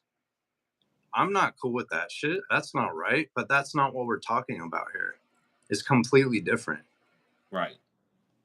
And then this is the makes it, and I don't want to get too far on this topic, but this is what makes me very mad that people. That's why I don't take, me and you talk about this, and I get mad, and I don't take people serious. And sometimes I see it in my channel, off of like people trolling, but didn't like 3 or 4 of those women come out and found out that they was lying, and they told their brothers, I want the money, and people still said want to boo him. Like, that is, man, that's terrible, bro. And that's what makes people accuse people of, like, saying that people are racist and stuff. Because why would you not say, oh, wait a minute, that girl lied? No, I don't like that, and she should go to jail. Like, why you don't have that type of attitude? Because to me, if I found out that he held a female down without her consent, I would say he's one of the terrible human beings that I know. But when I hear people out here searching for his money, that is terrible. Who wants that? We all want to be able to go and be successful. Who wants people to be targeted, and you want to let those people get out for free, and you want to boo a guy at a game because he is rich, and you hear some negative stuff that is not even true? Like, that's what I'm saying, man. A lot of those, he settled just to settle to get it away, bro. They found out a lot of those girls were just they proved them wrong in court that they just wanted his money. That's terrible. Yeah. It's weird, man. Like when the judicial system gets involved, like court cases and stuff, and they're like gaslighting each other and stuff. Like, I don't like it, man. It's like it's like evil almost to me. Like you're using the law to like destroy or demonize someone to make millions of dollars over a lie. That shit is terrible, dude, and it happens a lot. Right. Yeah, but we'll move on. That was great conversation. We're gonna have those conversations more often on like fantasy football after dark. Yes, sir. Let me see. Kenny had some great points. He says, no, I meant Deshaun, his rookie year could have been MVP. Yes, before he got hurt. Yes. Dude. That's what I thought. Yes. He was right there. He was right there with Mahomes. He was killing it. He killing the who was that? The Seattle defense. I remember that first game. Dude. That was crazy. And Kenny says, oh, yeah, the owners are worse. Right. He said, straight up, no lie. When I go out, almost everyone says they're swingers. Right. Yeah. Facts. It's true. I think he just addicted to massages. Right. I think we know what type of massages. That's what happened. That's what he got to take fault for. He got addicted to that easy, you know what. Me and like my friends were in a text chat together. We talk about this stuff, and like, right. You've touched on it in the past, like saying, a lot of these guys are young. They're coming up in money, popularity, fame. They're going to be around a lot of different stuff that me and you probably wouldn't be around if we went out to the bar or something. Like, these guys are bumping elbows with like billionaires, multi-billionaires, like very rich dudes. And beautiful women. Like they're around illegal drugs. They're around all kinds of stuff. So like, to me, like he was almost a media distraction for maybe some other similar stories that were out at the same time. Come on now. Scapegoat. Kenny says, I don't believe in marriage personally. I already had a mom. Right. There you go, bro. Hey, you speaking facts, Kenny. You very intelligent. I see the stuff because I see some of the stuff you say. You have opinions, and I've seen it. Yeah, bro. I agree. I am together, but with a girl. We have a kid together, but we are not together on paper. If I just want to be careful with that. What I'm saying, I don't want to be recorded on something that it can come back and hunt me. But yes, we're not together on paper, but we are together. We are a couple, and we want to try to go the distance. But I'm not going to sign my money away, right? I'm not signing my money away. I'm not going to be bossed around by a woman too, by having power of what the government says. So I get exactly what you're saying, Kenny. You're not wrong. I'm not against it. Like I've seen great marriages work, like 50-year marriages, and I think like a lot of this sounds weird, but like a lot of people I see who are happily married are like old souls. Yeah. Traditionalists, like just very chill, very happy people, and they make it work. And it's like it's not a bad thing. It really isn't. My parents are divorced multiple times, and it's not good. Like problems arise from that, but I'm definitely not against it. Right. I'm not either, but I'm okay with people protecting themselves. That's all the back. I'm whatever you want to do, I'm okay with. If you find somebody you want to do that, I'm okay. I'm not saying it should be, nobody should do it. I think it's up to your cup of tea. And I don't think you need to be able to do it. I think you should be able to do it through the church and not the government. That's just my 2 cents.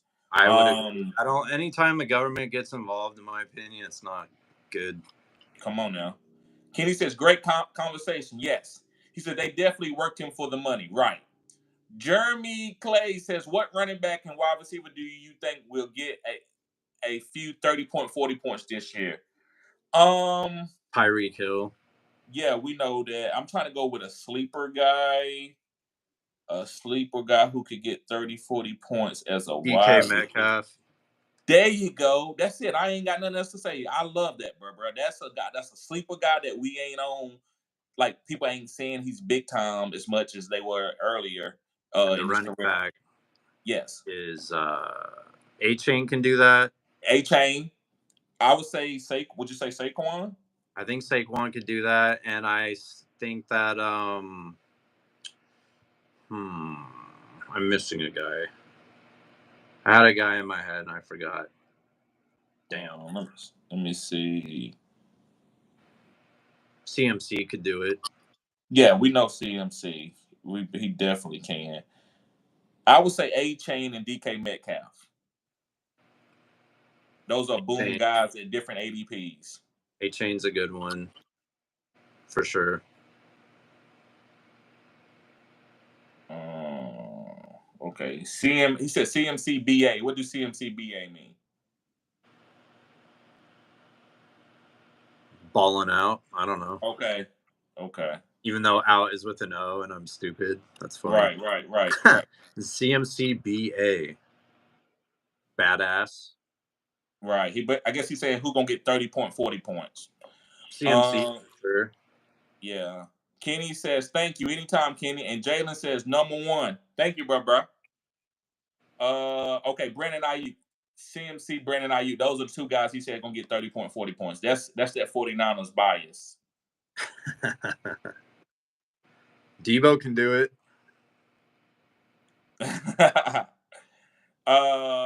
Ethan says, do you like Singletary or Najee Harris this year? I would go with Najee. Yep.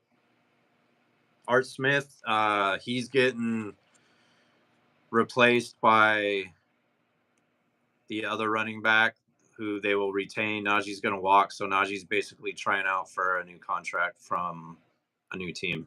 Right. They'll run him into the ground. Don't you know Najee is one of the few, only 3 running backs in the last 5 to 6 years who's been back-to-back 1,000 yards? It's been CMC, Najee, and probably Henry, I would think. Yes, Henry. Yeah.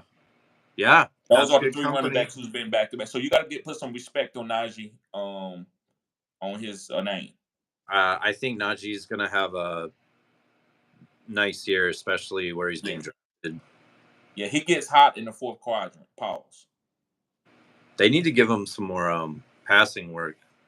Yeah, they did early in his career, but they stopped doing it. I think with Jalen Warren there, it's going to be hard for him to get passing work. They already put him on blast in camp. They're saying he needs to improve. On what? They're saying Najee needs to improve overall. I think they're just trying to light a fire under his butt so he just balls out, which I already think he's going to ball out. Right, or they prepping him to get his position so they can have an excuse. They're going to keep Jalen Warren. Yes. Yeah. Maybe he gets moved in the season. There you go. I heard about Najee getting moved to the Giants. I heard about that. Ooh, it's an interesting spot. I like Najee. I like Alabama position players. I want to see him do well. Right. And Najee also runs hard, and he's a hard worker too. He hasn't missed much time. I don't think he's missed a game. I don't think he's missed a game either. I'm trying to think. Maybe one game. I don't think so. Yeah, he's a beast. Yeah. Jeremy says, I'm picking at the 3 with B. John as my first pick and A-Chain as my second pick. Okay. I like that. You taking B. John. I'm not going to talk you off of that. I would take Amon-Ra, but I love taking B. John there. And then I love you taking A-Chain at the, what would that be, 210? I think 10, that's the 11, 210. 12, 210. Yep. Kenny says, fun hanging out with y'all tonight. I joke around a lot, so don't take anything personal. We don't, bruh. We don't. Not at all. We know you're trolling, and we appreciate your trolling. We appreciate you watching the content. And we know you are intelligent. You know football. Outside of your 49ers, we know you know football. Ethan says, did y'all see Kelsey and George Kalakta's thing in practice? I'm not surprised. Kelsey, man, he's a great player, but right now he's at the peak of his career, and you can't tell him anything. And I don't mean that in a bad way, but he's one of the most famous football players in the NFL. He's dating Taylor Swift. Man, and I want to say this, So pause. His testosterone is at the highest. So, bruh, he's going to be. He pushed Andy Reid. Because he know he was, his girl was watching. Can't nobody tell him nothing. He's great. So Travis Kelce, man, he's in his mind, he's him. So it's just part of camp. What happened? I didn't see it. I just hearing about it, but I'm not surprised. Kelce got into it last year a lot in practice. What, he fight with someone? Yeah. I'm thinking it's a fight. That's what I'm thinking. Let me know what it was, Ethan. What was it? Kelce I'm sure it's a fight. Kelce is already hanging around elite people in the NFL, and when you add in Taylor Swift and her crew, you're gonna get a little caught up here. Especially with three Super Bowl rings, right? Yeah, he's on top of the world right now. Yeah, that's what I'm saying. So anybody to say anything, he's gonna be ready to fight. He's like Scarface. He just doesn't care. Right.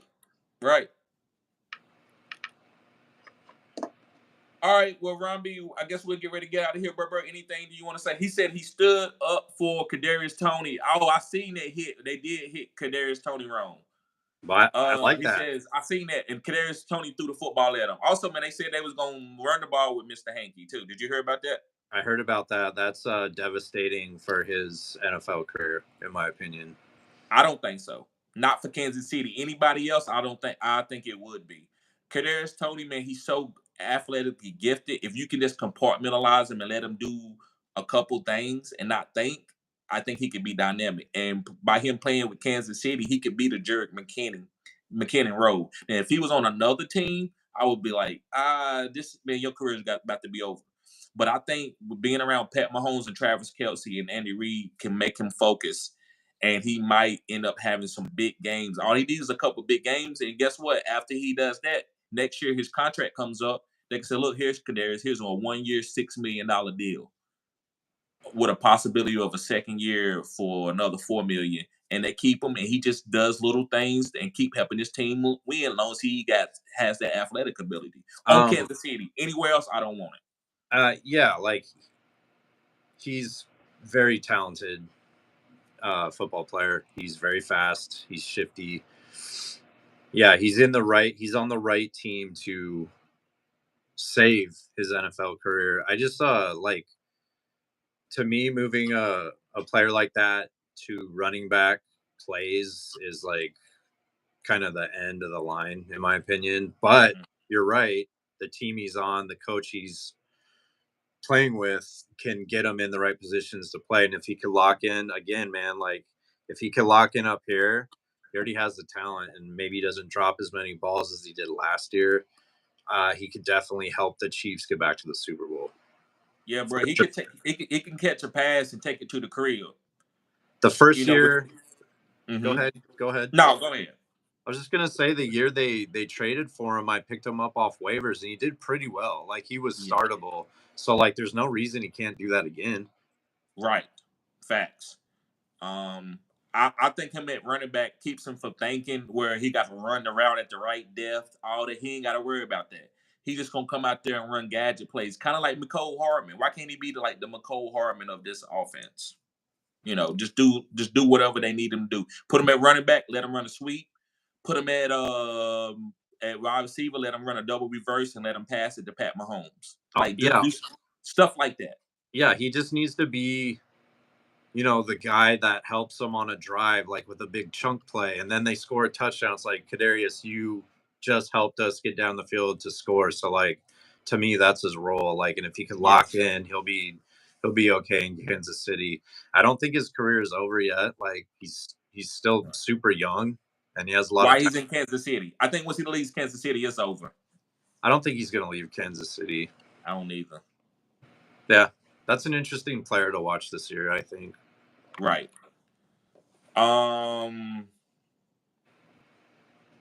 Appreciate you, Big Will. What's up, bro?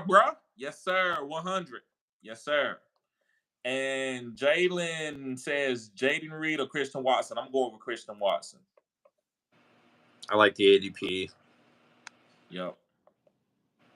Out of all those wide receivers, I'm going with Christian Watson because he has the most explosiveness out of all those guys. Yeah, I want to see him healthy in that offense with Jordan Love. And you're probably looking at a guy who could flirt with top 12, top 10. Right. All right, Harami. So, bro, anything you want to say before we get out of here today? Or Nope. tonight?